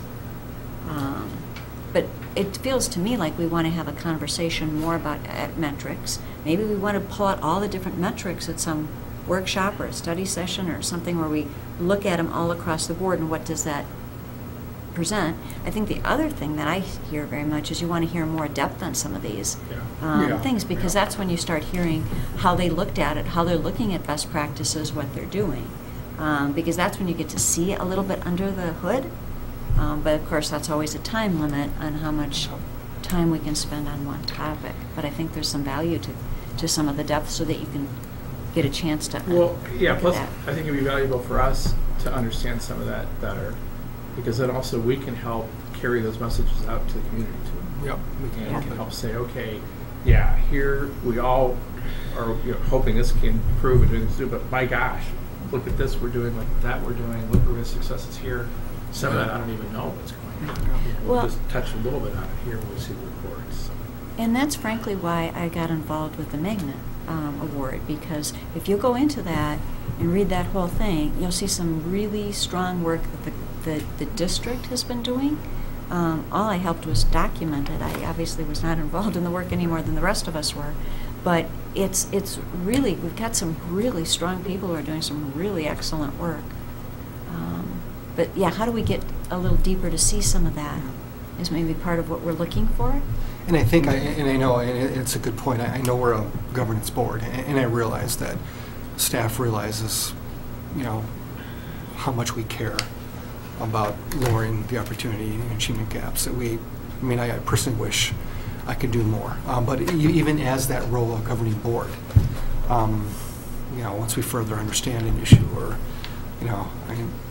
I guess what I'm trying to say is are there ways that as a governing board we can help with roadblocks, we can help with constraints. I know it comes down to budget and resources, but how can we be helpful in certain ways with roadblocks possibly? That's something I'd like to be a part of. So I guess, just one thing.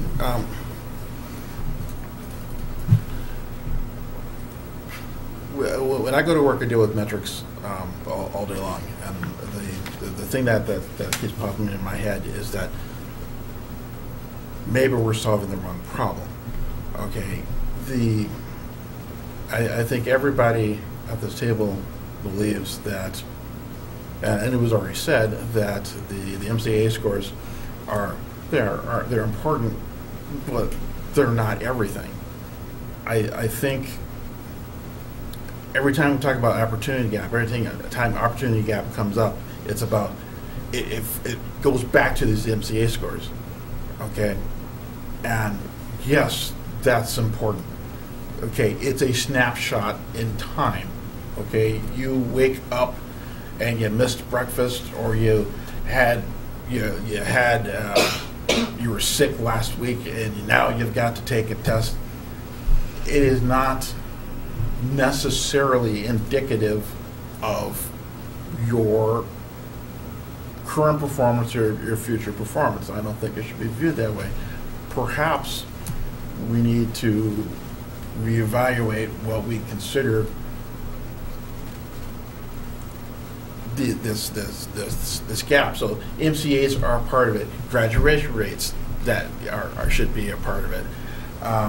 Number of children taking AP classes can be a part of it. I think if we take a step back and look at things in a more holistic point of view, okay, then we will actually be able to see progress, and I think the MCAs will take care of themselves eventually if we focus on these other things that are also important, because unfortunately, what happens in general is when anyone spends too much time looking at a metric, then you game the system to make the metric work. So computer programmers do it all the time. I was like, oh, you need to have this? Sure. Good. You've got this metric now. So maybe that's just something that we can look at going forward. I mean, as you said, this is something that's been going on for a long time. This is not an easy thing. If it was easy, everyone would have done it by now. Okay, and it's not going to be, and it wouldn't be. I don't think that it's a quick thing, a quick change. I like the idea of looking at changes potentially at the elementary level. Of course, the problem of course is that it's going to take time to see if it's working, or how, more precisely, how well it's working. You know, we did the dual language, dual immersion program, language immersion program at Little Canada. Okay, it took 6 years before they could go, yeah, 2 thumbs up, this is great. You know, we've got something that's sustainable, and this is going to work, and we know what we didn't know, and so.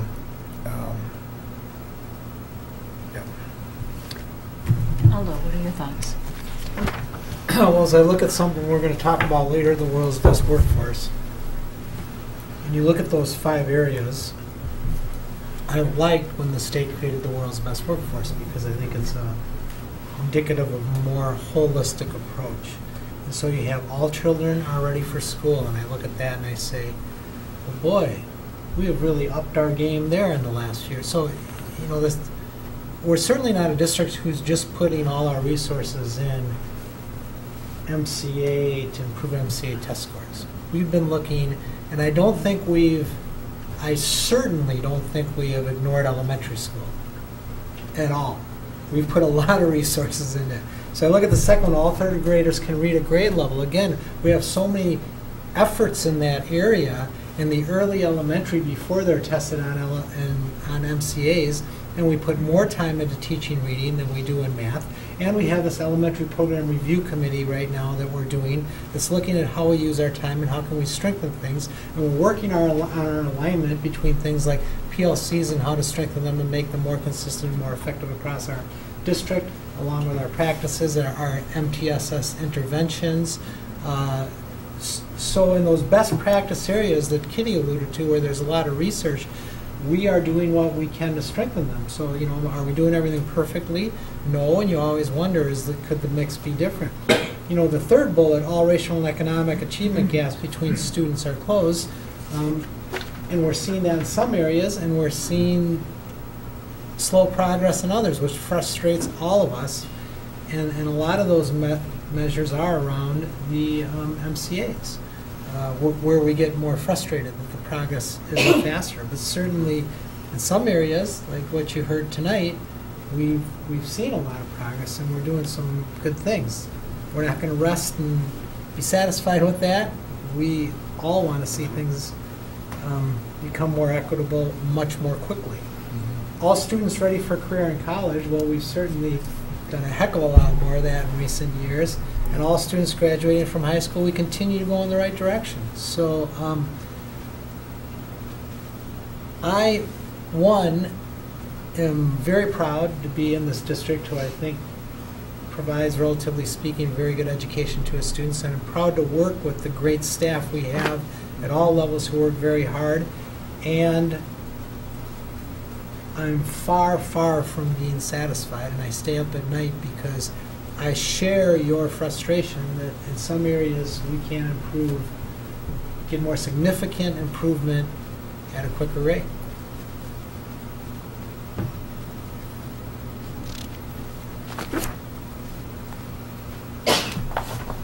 I don't think, and with all due respect, it wasn't, I don't think, any comments about that any of us aren't proud of being a part of this district or that we think that things are going wrong. We're evaluating ourselves as a board, and I think that what it was a frustration that we feel, and I don't want to speak out of turn for anybody else. I'll speak for myself. A frustration I feel that I can't do something more. It's really just wanting more information so that I can understand better. It's not a criticism of elementary schools, for goodness sakes, or this district, or all the great things we're doing. It's as a board, we come here and then we have to go talk to people, and I don't know, and it's frustrating. And I think that's what the evaluation was. It was what we can do better as a board, not necessarily what we think the district can do better. And I just want to make that clear. I took it that way. No, okay. Yeah, okay. Absolutely. No, I feel like we're on the same page. I'm on the same page as the board is. So, I mean, this is something, this isn't the first time we're having this conversation. It's unfortunately not a new conversation. It's a very tough conversation that I would expect most boards are having, because this is not unique to our district whatsoever. But if we try to pull it back, what do we want to do differently based on this conversation?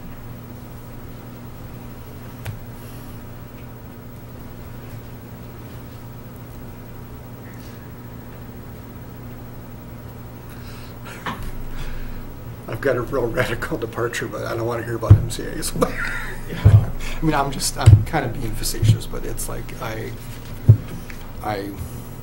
every other, I don't know, I'm a kind of half chest, but I tell people over and over again to talk to Director Azer's report. I don't know what I usually can say about MCAs. It's something we're working on. We're working on opportunity gap. We're working on achievement gap, but I'm usually moved right into, I like bringing up world's best workforce. There are some things that we can point to. We know what we're doing, getting kids ready, for kindergarten. Everything that's on that. We know about our career technical opportunities. We get students in this district ready for college or a career if they're not going to go to college. Kids are graduating in this. I go to the graduation rate, and it is increased every single year I've been here. I move on to other things. I don't want to just look at a test score. I've never been crazy about standardized tests, a score, just a score that defines somebody. Anyway, and social emotional, as I keep bringing up, social and emotional learning is happening all over this district every day in every single building, and it's, we're getting kids ready for a lot more than an MCA test or testing. So, yeah, it's, so it's kind of a half jest, but every time I hear MCAs, I don't know what the follow-up to that is. Proficiency and growth, and I never know. It's good information, I realize that. It's just kind of my struggle of, I don't know where to go from that. I just never know what to do with that. So, that's just me. Yeah. So in terms of anything you do differently, I don't know that it's different, really. It's just maybe continue learning and giving ourselves opportunity to know about all those things that are not just MCA, like the SEL stuff, like all that. Even tonight, one of the things that really struck me, impressed me, was it wasn't just the one kid that got in Harvard. Every one of those successful athletes that was here was also a successful scholar. And, there are a lot of districts, a lot of schools out there where if you can run pretty fast, they don't give a darn about what your grade level is. I mean, so the fact that the emphasis here is on co-equal development of the scholarship piece and athletic stuff, that says something, I think, about our schools. I don't think they were unique, weird anomalies.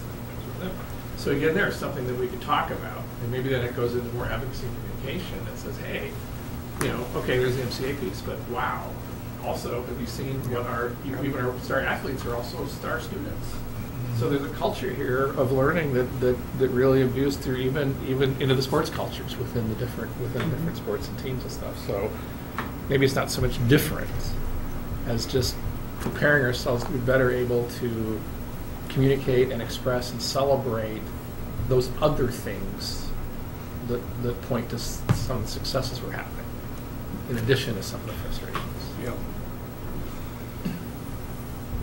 Yeah, but also be open to other opportunities as they come along. Going to if something interesting trickles down from Reimagine Minnesota, being able to,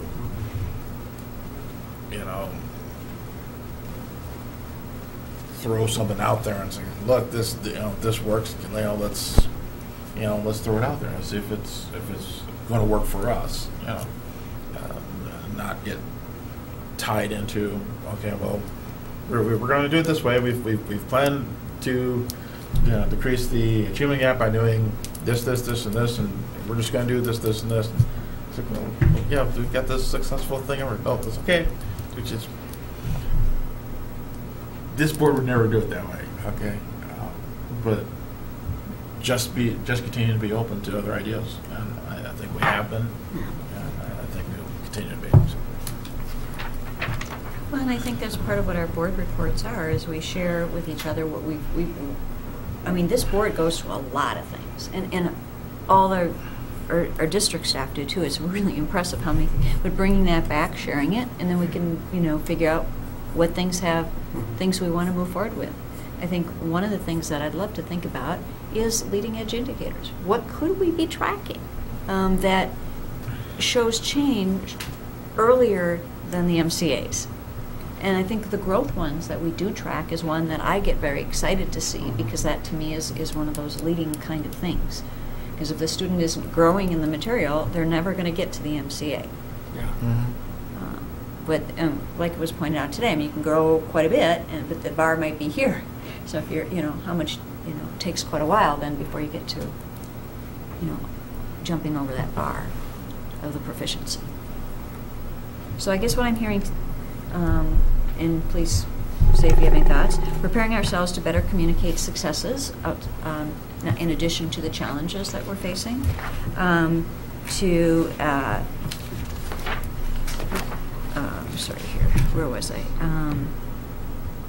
to think holistically about all the different kinds of metrics, and the workforce, the world's best workforce is one that helps us think holistically.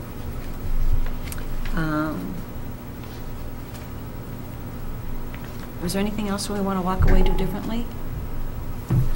Oh, and sharing best practices, continuing to go out there and learn about things and share as we come back with each other. Anything else we want to add on our things to think about there? Okay. Well, that was some really great discussion. So, the third dimension that's in the school board leadership is around structure. The school board, to achieve its vision, establishes organization, physical structures for student and staff success. Advocate for learning through rigorous curriculum, effective technology, etc. We select and employ one person, the superintendent. We hold that superintendent accountable. We delegate the appropriate authority to the superintendent to achieve the tasks. And we accept ultimate responsibility for the care, management, fiscal oversight, and control of the school district. So that's what we're talking about next on physical structure. Would anybody like to summarize it all? Or? I think you just did it. Mm-hmm. Yeah, Okay. I think you basically just did. Well, if I look at the results, I mean, we feel like we're pretty good on overall structural accountability, and we take accountability. When I look at, so I think overall people felt really good about that. I think the opportunities that were identified were pretty minimal in this area. It was more in the other areas that we felt the focus needed to be. Is that a fair assessment on that one? Okay. So then if we go to the next one, accountability. The school board is accountable to the community for constantly monitoring the conditions affecting the school district as a whole.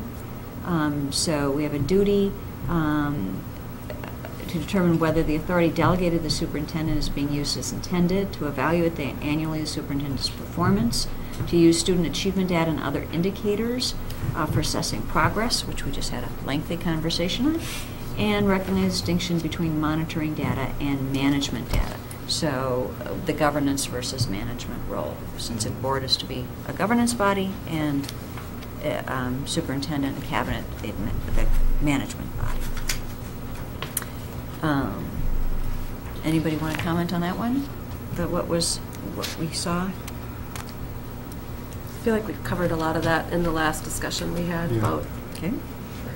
The one thing that occurred to me after I submitted as a board, we're accountable. They get their chance every other year to throw half of stuff off here if they want to, or whatever. Part of the community is also, the staff and the superintendent and his cabinet, his has the board ever done kind of a 360 where we've invited an evaluation of us by the superintendent and his key people? And I'm not talking all staff because the last thing I would want is a world in which just an everyday third grade teacher needs to think about what the hell the school board is doing. They don't even know who we are. They don't know who we are, right? Yeah. Those who do, We shouldn't have and those to. who are interacting with us, because even I was reminded of even in our own discussion. Do they think we're doing a good job? Are we giving them what they need? Are we giving them the backing they need? Or those of them who do know who we are and who care and to whom it matters, right? It's not that it doesn't matter, just they got other things to do. Yeah, I get the point. But are they out? Are teachers out there in the community, and are they getting railed on by something that then they might say, "Oh, the school board, they screwed up again." Whatever. I just don't know that. So I'm just curious. Is that something we want to look at? I think it's a very intriguing idea. We've never done it, to my knowledge, at least not in the last 13 years. Well, to your point, it wasn't not quite. The other twist on it is that I think I'm the one who made the comment of, this is the first time that I can remember. Correct me if I'm wrong, but I don't remember doing a board self-evaluation. We've always done an annual evaluation of the superintendent. I don't remember using this MSBA leadership. This is the first time. Yeah, I don't remember us looking critically at ourselves. I mean, I don't. So, I mean, I don't know how I feel about the cabinet or staff reviewing us. The ones that know us.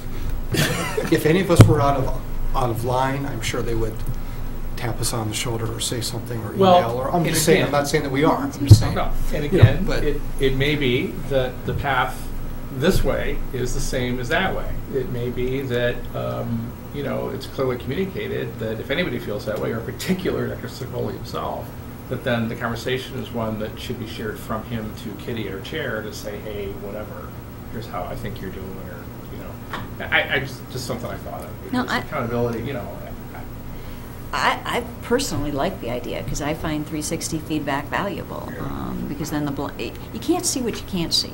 Yeah. And somebody looking at you from the outside can sometimes see some different things than we see.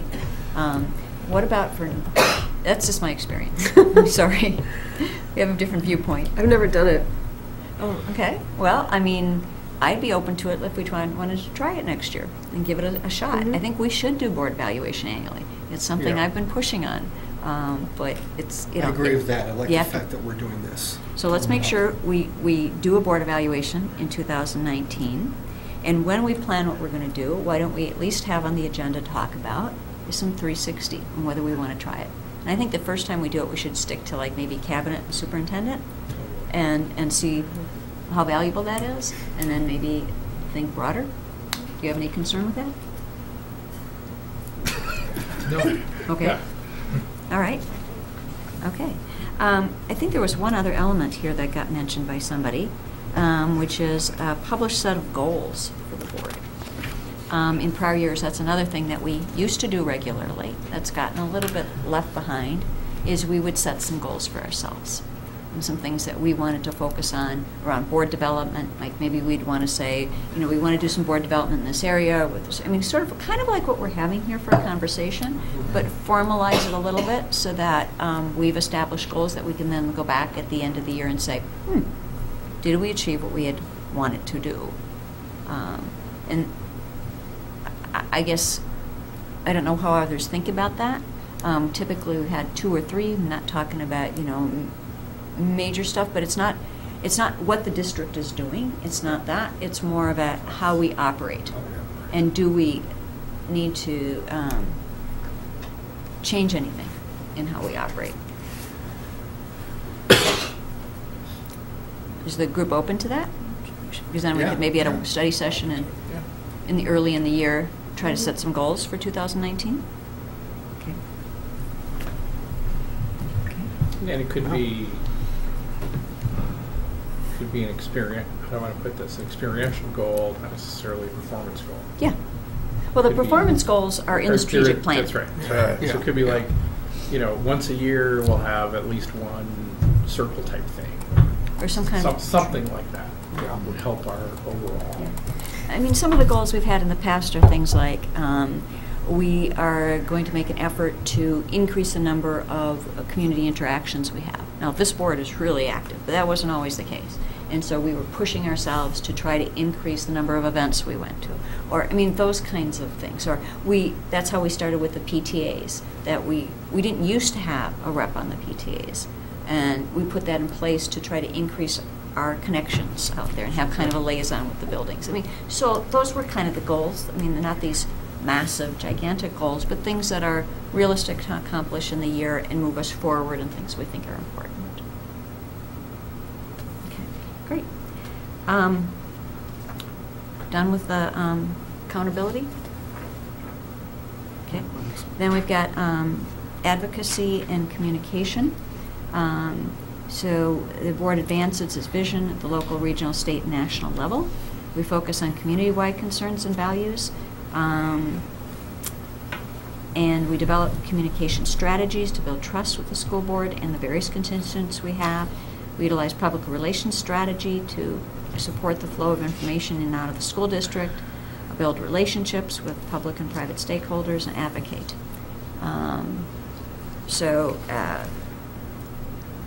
When we look at what we're doing well in this area, a lot of people were very happy with the fact that we have a communications director and we have a communications strategy, and that was a major move forward for the district a few years ago, and it's really benefited us.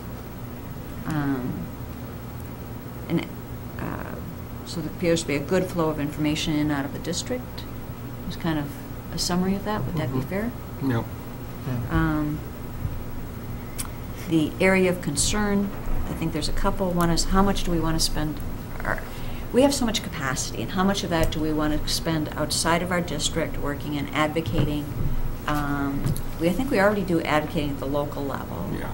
But at the state and national level, and how much of that do we want to do is one of the questions raised. Yeah.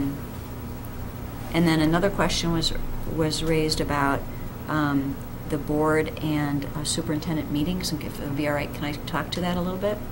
Yeah. The board and superintendent meetings, we really cover three things. We cover what's on the agenda, which ultimately you see because the agenda comes out. We cover what's on the calendar and anything that's come up in our discussions as a board that we should add to the calendar, or as things are coming a little farther out, discuss them. And then always, obviously, the calendar discussions. And the third thing is, if other things come up, other things are needed, then that will show up in Aldo's updates. So there is really nothing that we cover in there. I was trying to figure out if I wrote a summary, what new information would that provide? And there are 3 documents that come out of those meetings that I think covers everything we cover. I mean, I don't know what I would summarize otherwise. So I struggled a little bit with that in terms of, and Aldo and I talked about that. I agree with that. I'll just say, I don't think that would be a productive use of your time. But I mean, I thought seriously about it because it's great, feedback to get. But it does come out. I don't think there's anything. I think, particularly working with Aldo, the updates are really comprehensive. So they cover anything that's discussed. Now, sometimes there's a lag a little bit because of personnel kind of things that need to be handled in a certain way, but they always come out.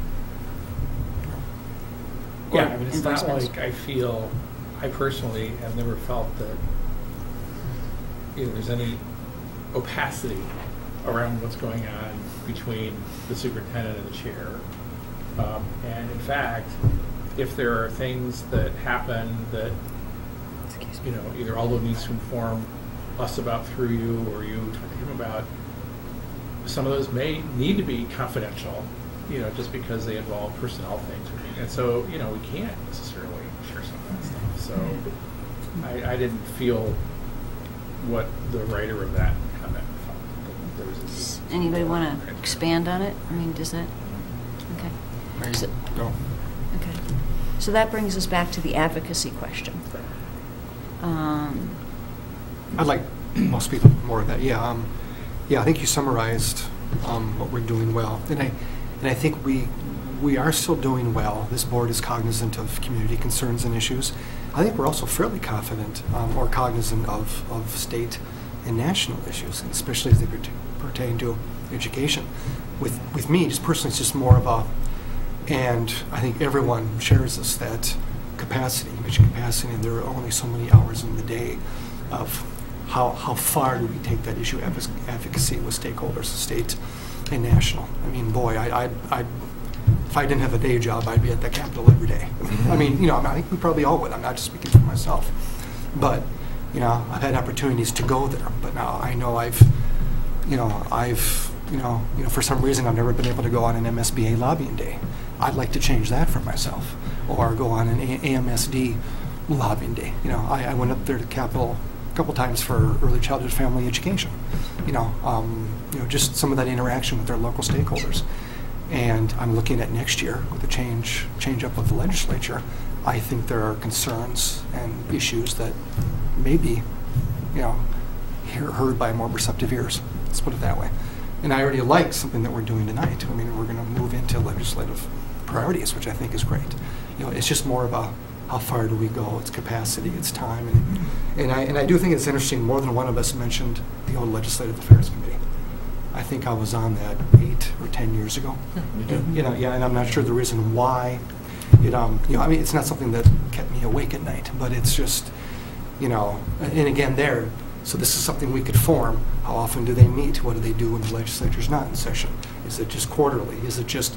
But do we need a group that gathers ideas, or, you know, another advisory committee to help us with some of these?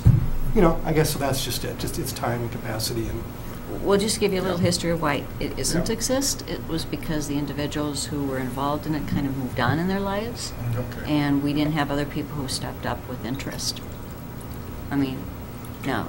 Have we mined for people who want to do that? No, but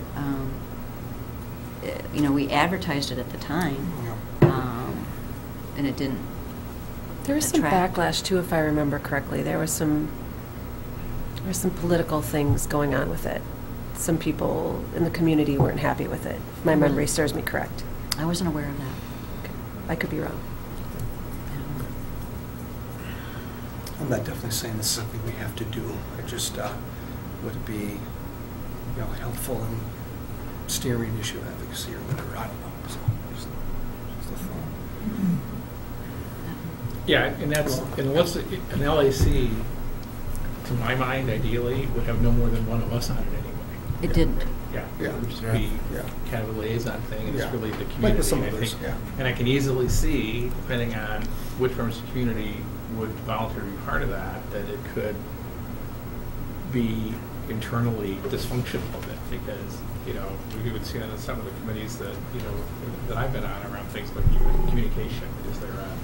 Is there an agenda that a certain parent or community member might bring to it? And, you know, like what is the message that they want to lobby? And if they can't agree on the message they want to lobby, then it's hard to maintain a cohesive LAC. So.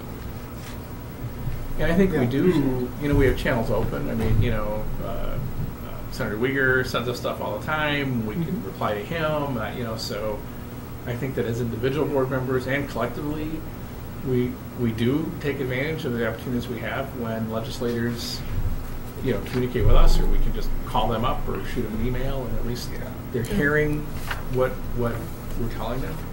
So actually, I think that, you know, as mentioned, the agenda item later tonight is probably a key thing. It's you know, for any given session, what do we want that message to be? Maybe in stronger terms or a unified message, so we can all then kind of do our individual emailing and phone calling and all that stuff.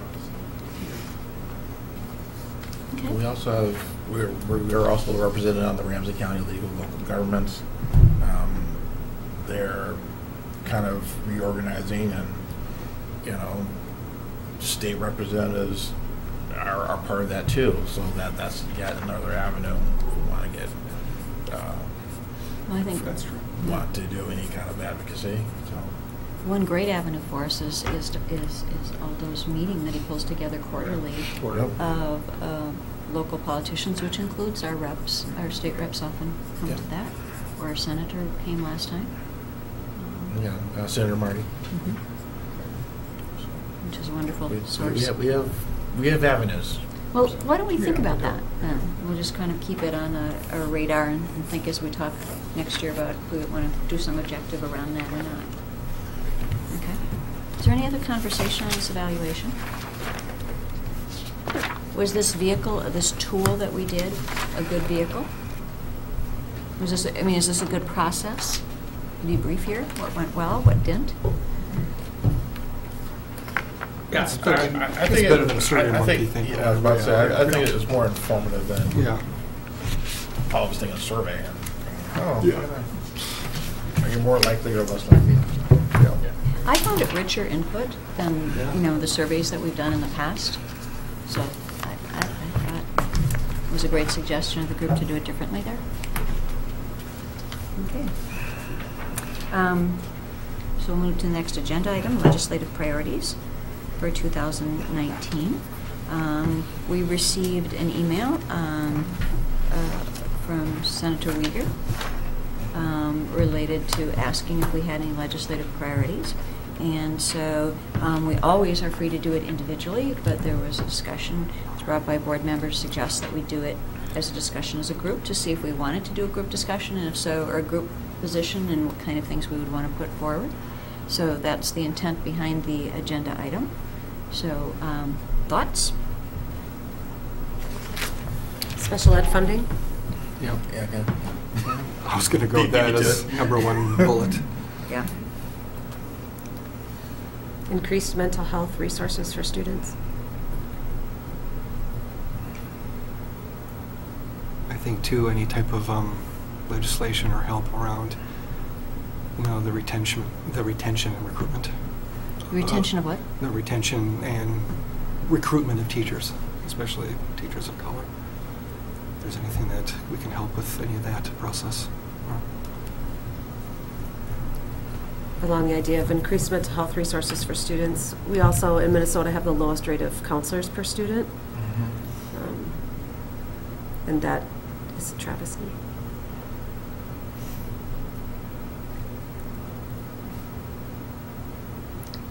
One thing that I think we always talk about when we're with other school boards is unfunded mandates. No more underfunded mandates. Yep. Would we want to say something broadly about the amount of funding for education generally? Sure. An inflationary increase, kind of? Yeah. Keep pace with inflation. Yeah. Okay, so I have 5 things here that we add, and I certainly think that's probably a pretty generous, I don't know, we want to go much deeper. So special ed funding, sort of cross-subsidy kind of thing, inflationary increase on general funds, increased mental health resources and counselors, help with recruitment and retention of teachers of color, and no more unfunded mandates. That sounds good. Sounds good. All right, would you like me to just draft an email and then just on response? Send it or So I think if I board? might just offer up one more thing. We did discuss this as a district lead team. And in addition to some of the things you mentioned there, I think the only other thing we talked about that's not on that list is School Readiness Plus money is going to sunset for our youngest learners unless the legislature does something specifically. So we'd like continuation of that program. I think it would be a very good thing. Well, what if I draft something and I send it to you?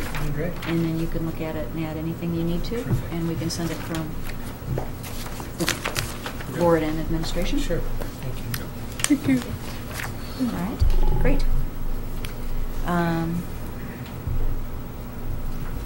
So, possible future discussion items.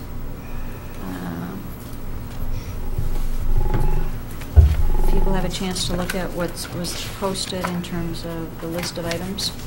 I don't know that we have copies. Do you have? They're in the portal for sure. Okay. Yeah, I don't know that we have copies here. Is there anything that comes to mind? I think one thing I heard tonight certainly is the training. Now I see that we have some equity training scheduled for the winter, but we'll certainly try to think about how to incorporate some circle. Is there any other? I mean, if we were going to do a book read, one book that I think is really powerful. I'm not sure it would be the right one for this group, though. Well, there's two ones that we could talk about. One is I'm trying to think of. There's two authors to it, and I only remember the one. But it's Case Studies in Equity, and it was published a number of years ago, and they've used it at. I know some of the principals have used it with their staff, but kind of things like how do you react when something comes up? How do you talk through it, etc. And the book was updated by Sima Potini is one of the authors, and I don't recall the other one. But that is an updated book, and it might be fun to read, different case studies and have a conversation about it, like you want. Paul Gorski, yes, that's it. That was just recently issued. And she updated it for current things like the transgender students and working through some of some of the things that are more recent than when the book originally came out. But the other case studies are still really useful. I mean, that would be one direction we could take. Another direction we could take for if we want to do a book study, I think there's a real good one called Blind Spots, Hidden Biases of Good People. That is another, it's a very different direction though. That's just to help our own self-growth of thinking about that we all come to any situation with our experiences, and those experiences, we come with judgments because of those experiences and how we were socialized, and helps to just sort of make that a little more conscious, less subconscious. I think either one of those sounds good, but maybe we should wait till Frank's here to have that. Yeah. Well, maybe when we talk about our goals for next year, we could decide if we wanted to do a book study. That would be an opportunity. I mean, there's lots of other books. I'm sure we could get some suggestions from staff if people like something different. But those are just two that I've seen work well as studies. Cool. Okay. And obviously, we'll have to add something to our agenda for talking about board goals.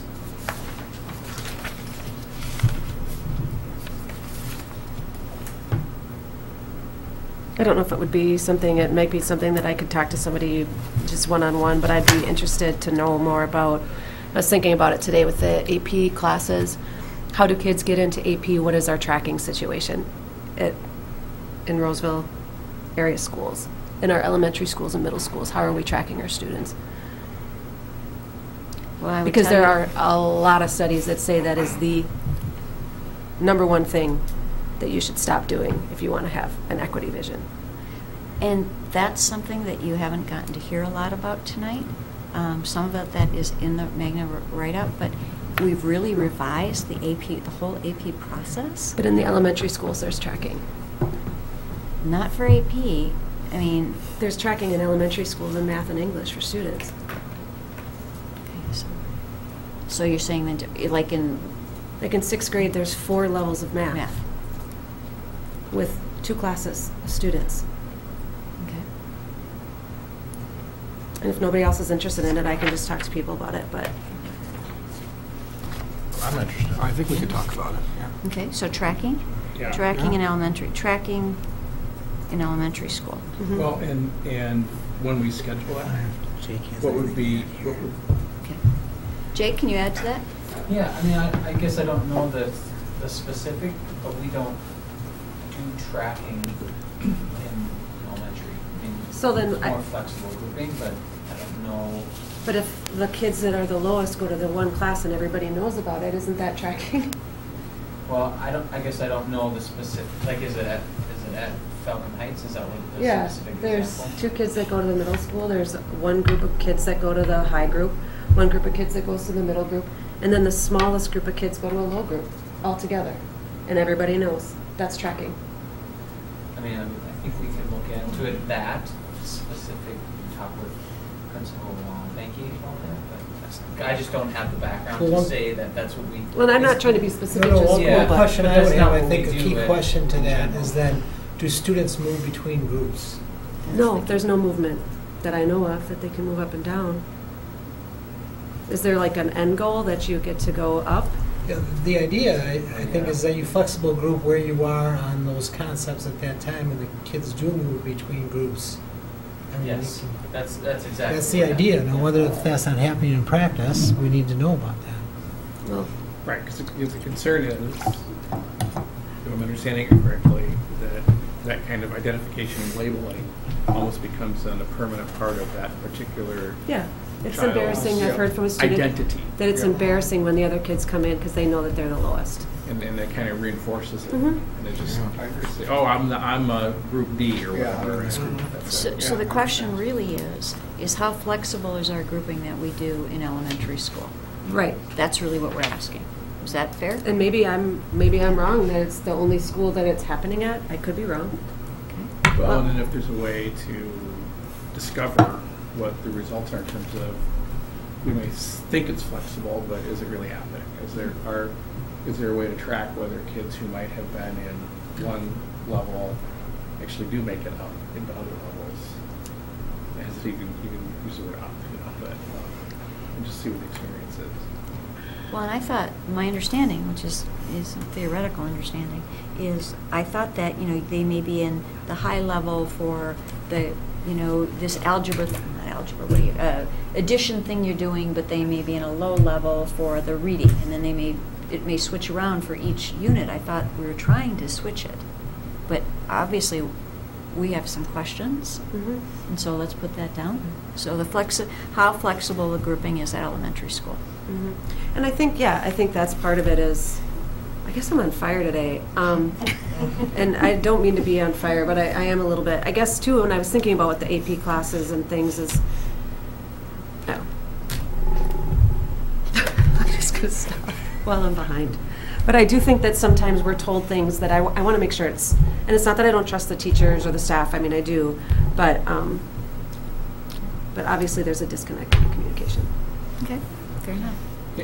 And when that's scheduled, maybe Aaron, that's a question you would be helpful. Maybe it's just me. If you even shoot me an email with some suggested readings, articles, whatever, so I can get up to speed on the theory. And I have one in my car. Great, perfect. Do you want to lend it to me, or just tell me what it is? If I can get it, or buy it, or go to the library, or whatever it is, I'd like. It's to called Teaching to Diverse Learners. And I get it because So I would like to add, Director Azer, that is the Reimagine Minnesota report was being developed. What you're talking about is one thing that I personally advocated for to be explicit in the report. Good. And it wasn't. Okay. But you're absolutely right that is a key factor for equitable outcomes. And it could be partly why I'm a little loaded for bears, because I am taking this graduate class and I just read a whole bunch of stuff on this. And I've been talking about this for...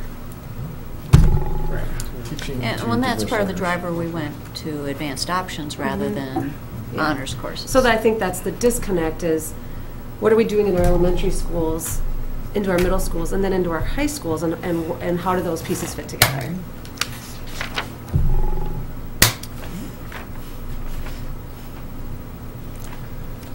When we ask for meeting topics like this, I'm assuming it's going to be way out there because some work needs to be done to... Yeah, and if it's not, if it just needs to come out in a report, that's fine too. And if it's just a one-off, then, and I'm not trying to rock the boat, it's just interesting to me, and I'd like to see what the sequence is. Yeah. Great. Yeah. Thank you. That's legit. Any other discussion on this item? Great.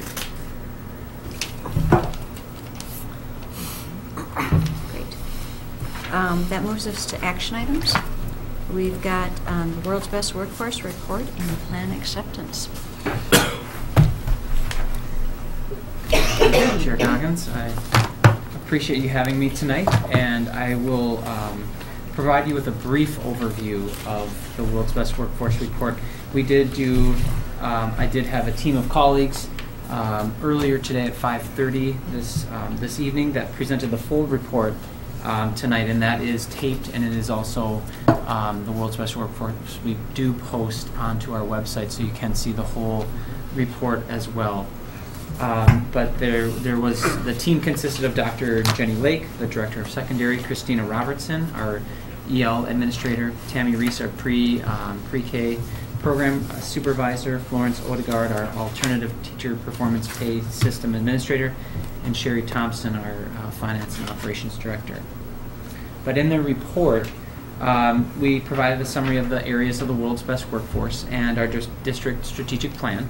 And our strategic plan, focuses on improving learning for students of color, American Indian students, English learners, students receiving special education services, and pre-kindergarten learners, improving communication and genuine engagement with families and communities, especially with our underrepresented communities, strengthening support for the social and emotional development of students, expanding support for college and career readiness, and securing resources to provide a quality education and improve facilities.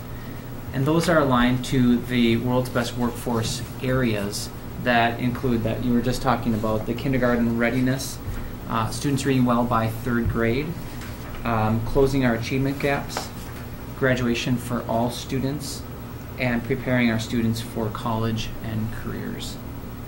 The first area of the report was on closing our achievement gaps. Much of this information and data has been previously presented to the board in our proficiency and growth reports, as you just had in September and October.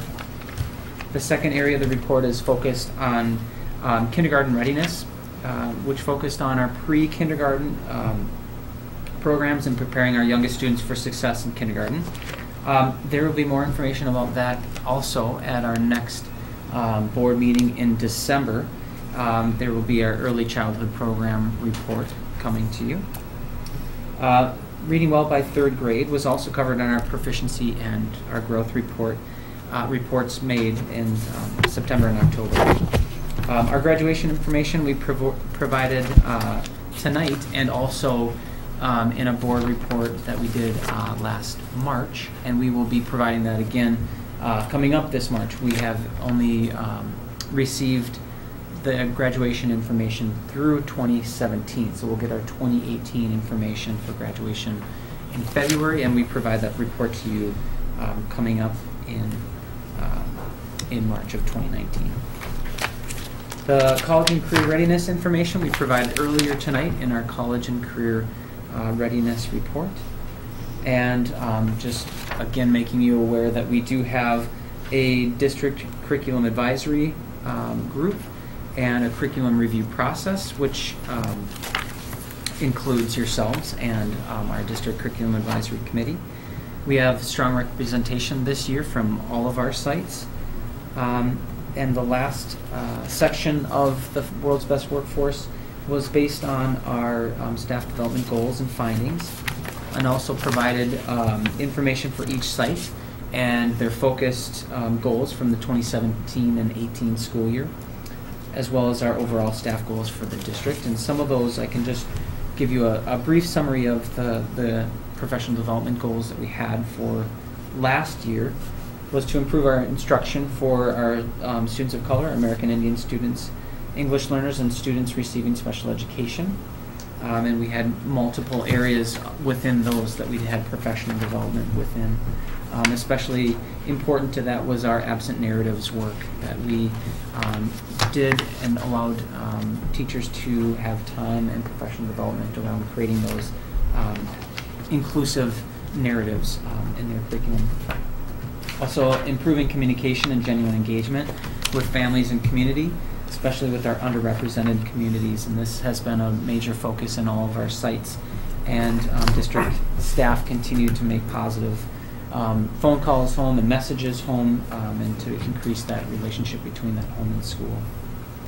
We also worked on strengthening support for our social and emotional development for students. We had worked through our trauma and trauma-informed instruction, as well as social emotional learning. We have some piloting going on this year with multiple sites, piloting some SEL practices. And we did adopt some SEL, we're calling not standards, but proficiencies, I believe, and have 5 areas that we're working on for social emotional learning. We're also working to expand that support for college and career readiness. And you can see tonight when we presented, we are continuing to expand those concurrent enrollment courses and also our career education and tech classes as well for students. Using our AVID strategies to support student learning, we had RAMS and RAS last year that were identified as schools of distinction for AVID. And continuing to personalize learning in, especially in the grades 7 through 12, as we have our one-to-one iPad program, and we rolled that out to our 11th and 12th grade students last year. And improving our PLC practices and implementation, and this is a big part of our work last year as we had some piloting teachers, and then all of our sites had at least a team or a representative that went to the Professional Learning Community Institute this summer to do that training, and then they're following through this year to provide more training, and then we will be doing a refining of our practices kicking off in the 2019-2020 school year. And finally, our report included a review of our Alternative Teacher Performance Pay System, or ATPPS, that was provided to you at the end of each year. Florence Ortegard provides your report in June, and that was just an update to that report. And our overall budget and spending, Sherry Thompson did provide that, and also provided you a little bit earlier as well with the article report.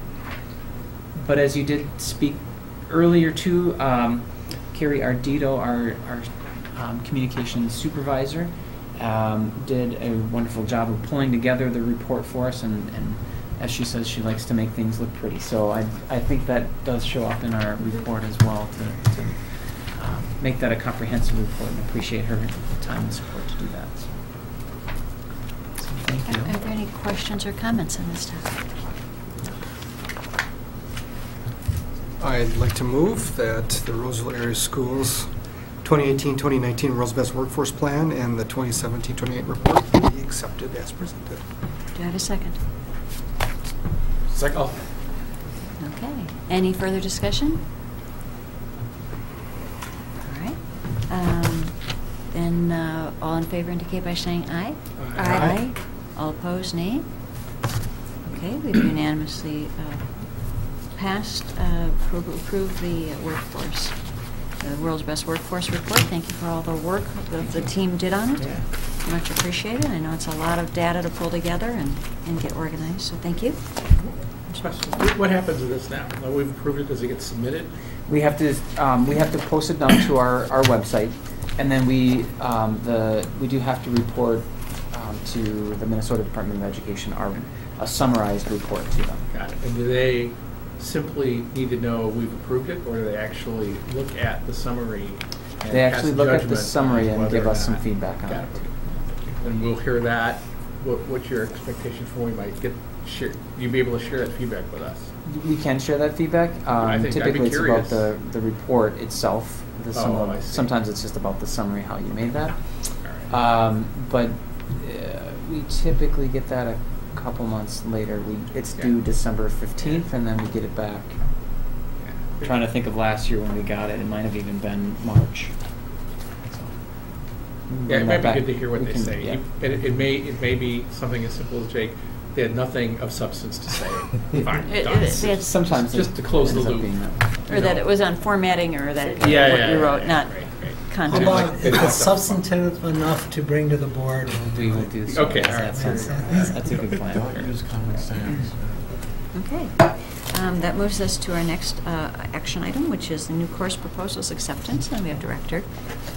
So I just get to Lindy. say, I guess. Yeah. And we do have 3 new course proposals that we're bringing to put into our registration guide for our 2019-2020 school year, which is actually coming up. The students will start registering for courses coming up in January. And so the first one tonight that I wanted to speak with you about, and we already did have a chance to give you an overview of them at our study session last time, but it's Arabic for Arabic speakers. It's a new course in our world language. It's a 2-credit elective course, and it's really designed for those students who already speak Arabic language with some fluency, but who'd like to continue their study of the language in an academic and social context. And it's really intended for those already fluent Arabic speakers and those students that we didn't necessarily meet their needs in the Arabic 1, 2, or 3. And as a part of this as well, we're really trying to recruit and bolster our Arabic program, as you heard about the last time at our study session. So this is another part of that. The DCAC unanimously supported the course and voted for approval last Monday. Our curriculum leaders also supported the course and didn't have feedback. Substantive feedback, I guess I would say. The next course that we had is Connections A, B, and C. And Connections is a program for students who may be struggling to get all of their credits, and we want to make sure to intervene with them early. We see them as maybe having difficulties getting to graduation on time, and this is an early warning kind of program or early help system to help them. We have 9th and 10th grade courses for them. We wanted to extend that into an Avid-like class in 11th grade for these students, and it would be a year-long course, and it would be an elective course as well, but providing 3 credits for students in that 11th grade program to continue that connections course and support in that 11th grade year. The DCAC again voted unanimously for approval. Our curriculum leaders talked a little bit about how it might impact some of their other courses and electives, again, but they thought that it was such a small cohort of students that it wouldn't necessarily have impact on FTE. The one course that might have some implications around is the practical application course, which is another course that might have some overlap. So they're talking about how they can make sure to make sure that it wouldn't have that overlap for students that do both. The last one is multicultural approaches to education. This was approved as a grant from the Minnesota Department of Education as a part of the Grow Your Own grant. Students would be able to take this course at high school, at Roseville Area High School, and be able to receive college credit for taking it. There is an Intro to Urban Education course that would be a prerequisite to this one. And it's really bolstering, as Dr. Jenny Lake talked about earlier in our meeting, had talked about how we're really trying to grow our own program of having students, especially our students of color who we're trying to recruit and retain, come back to Roseville and actually get some credits within that teaching pathway, so that they would be interested in going into teaching, and especially hoping to bring them back to teaching here in Roseville area schools. And again, DCAC was unanimously supported this one, and curriculum leaders did as well, but just wanted to make sure that there's some long-term sustainability, as this was a part of a grant as well. And we so far have received it each year that it's been available to. So that's the overview. I have a motion for approval. I'll move that we approve the proposed courses. Second. Okay, discussion. Just a question, such as occurred to me. So the Arabic course will be conducted in Arabic? Yes. Yeah, sure. Of course it will. Just like when you're studying Shakespeare, it's conducted in English. Right. That's all. No discussion. Right. Anything else? All in favor indicate by saying aye. Aye. All opposed, nay. We've unanimously approved the new course proposals. Thank you. Thank you. Thanks, Jack. That moves us to our study session report, and this evening Treasurer Anderson. Thank you. The study session 2 weeks ago started with a panel discussion around our district's world language programs, specifically Arabic. The board was provided a brief history of Arabic in Roseville schools, with the good news that Arabic 1 will be back at Roseville Area Middle School and Roseville Area High School next year, along with an exciting new course, Arabic for Arabic speakers. We then heard from representatives from our dual language immersion program, and we proceeded to go over the history of DLI in the school district, which led to an interesting discussion around keeping the dual language immersion program robust and sustainable as it moves into Roseville Area Middle School and Roseville Area High School. Our final topic under World Language Programming was an update on our district's multilingual SEAL and World Language Proficiency Certificate, whereby students can gain significant college credit if they pass some assessments. The study session then moved on to the school district facilities planning update. Representatives from LSC Architects, Krause Anderson, and KFI engineers provided construction updates and budget updates for both bond-funded projects and long-term facility maintenance projects. An example of an important LTFM task, as noted by KFI engineers, would be the eventual dehumidification of our school district facilities. The school board was then given a preview of 3 new courses that are being proposed for next school year. The aforementioned Arabic for Arabic speakers, Connections A, B, and C, and Multicultural Approaches to Education. This last course is made possible through Minnesota Department of Education's Grow Your Own grant program. Then our final study session agenda item was a very important and thoughtful review of School District Policy 716, political campaigns. The discussion was facilitated by friend of the school district and lawyer Paula Forbes and school district staff. The school district recognizes that there is an important balance between the district's position of neutrality on all political campaigns and issues, while also protecting the First Amendment rights of school district employees and students. This led us to a very important discussion of our school district's strong focus on social justice and how being intentional with that focus aligns with our district's equity vision. And that was my report. Thank you very much. That moves us to board reports. Does anybody have a board report this evening?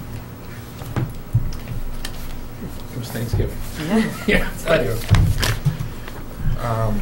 I was able to attend the Brim Hall groundbreaking ceremony, and it was great. It was cold, very cold. But the kids, as always, were the stars of the show, including 4 6th graders who acted as Brim Hall press. And so they interviewed Chair Goggins, and it was all really well done. They're really excited, so I'm glad that we're able to do this. Attended a concert, treble choir, combined concert, treble choir, varsity band, and symphonic band. Truth in advertising, my kids were in the choir and in the band. But it's the first time I've actually attended a concert both my kids were in at the same time, so I'm very excited. I'd say that they did a remarkable job. I am the biggest fan of our music program, and so they never disappoint. And then finally, I attended the American Indian Education Association conference. As part of my own education on the board to see the good things that we're doing and areas for improvement, and how we teach our native learners. So it's very informative. So, and that's all I have. Thank you. And I think we're on to the superintendent report. Well, of course, I want to thank our community again for passing the bond referendum in November 2017. Helps us update our facilities and gives us the additional space we need. Of course, new construction at Little Canada Elementary and the new science wing at Roseville Area High School has been going on for some time. But also, we are starting work at Brim Hall, Central Park, and Edgerton Elementary Schools.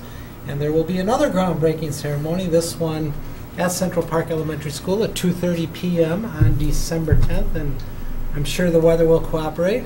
And of course, we continue to make progress on our plans for the other buildings, including the Fairview site, where we're looking at building a new facility, more suitable and smaller than the current facility. As bond revenue allowed us to do further studies, it said it was less expensive to build new than to try to remodel the existing building. The next community update meeting on facilities will be sometime this coming spring. Really a fun thing I attended was the Roseville Area Senior Program Holiday Craft Sale. If you've never been and you have an opportunity to go, I would recommend that you go. One thing that I was struck by was just the wide assortment of things they had there and the breadth of the talent of the people, and so it was and very reasonable prices if you want to purchase something. So I did come away with some things, and so I would consider others to do this in the future. And then the recent Roseville Area High School musical, Once on the Island, was very enjoyable. I'd never seen that play before, and it's a thought-provoking story, and our students did a fantastic job. And I do congratulate Director Soren Olsen and all those involved in the production. And then something that Chair Goggins is very familiar with is I did attend the FREC Overcoming Racism Conference, and one of the sessions I attended was our own presentation by Chair Goggins, Principal Hester, and teachers Mary Hanula and Carly Simon of Roseville Area High School, as well as a couple of students that I know who were fantastic. So it was a great presentation. The topic was working to overcome racism through applying an equity instruction curriculum compass. And really, you couldn't listen to that and not just be so proud to be associated with these folks. Not that it had anything to do with me, but truly, I mean, they made our district look terrific, because that's pretty exciting stuff they're doing in the classes there. So I want to thank our group of presenters for sharing with the larger community. And then, of course, annually it's an exciting night, November 14th, Kindergarten Information Night. And so this year it was held at Parkview Center School, and the turnout was really good. And it's always fun to see the young scholars, some of them accompany their parents to the event, and the amount of energy and enthusiasm is amazing. And I think, just a tip maybe in the future for some parents, if you're able to do it, we have 2 presentations that night. I've noticed that typically the first presentation is overflowing, and the second presentation you can find a seat. So for whatever that's worth. But it was a great night. The enthusiasm was palpable. That's my report. Great. Having completed the agenda before the board, I adjourn the meeting.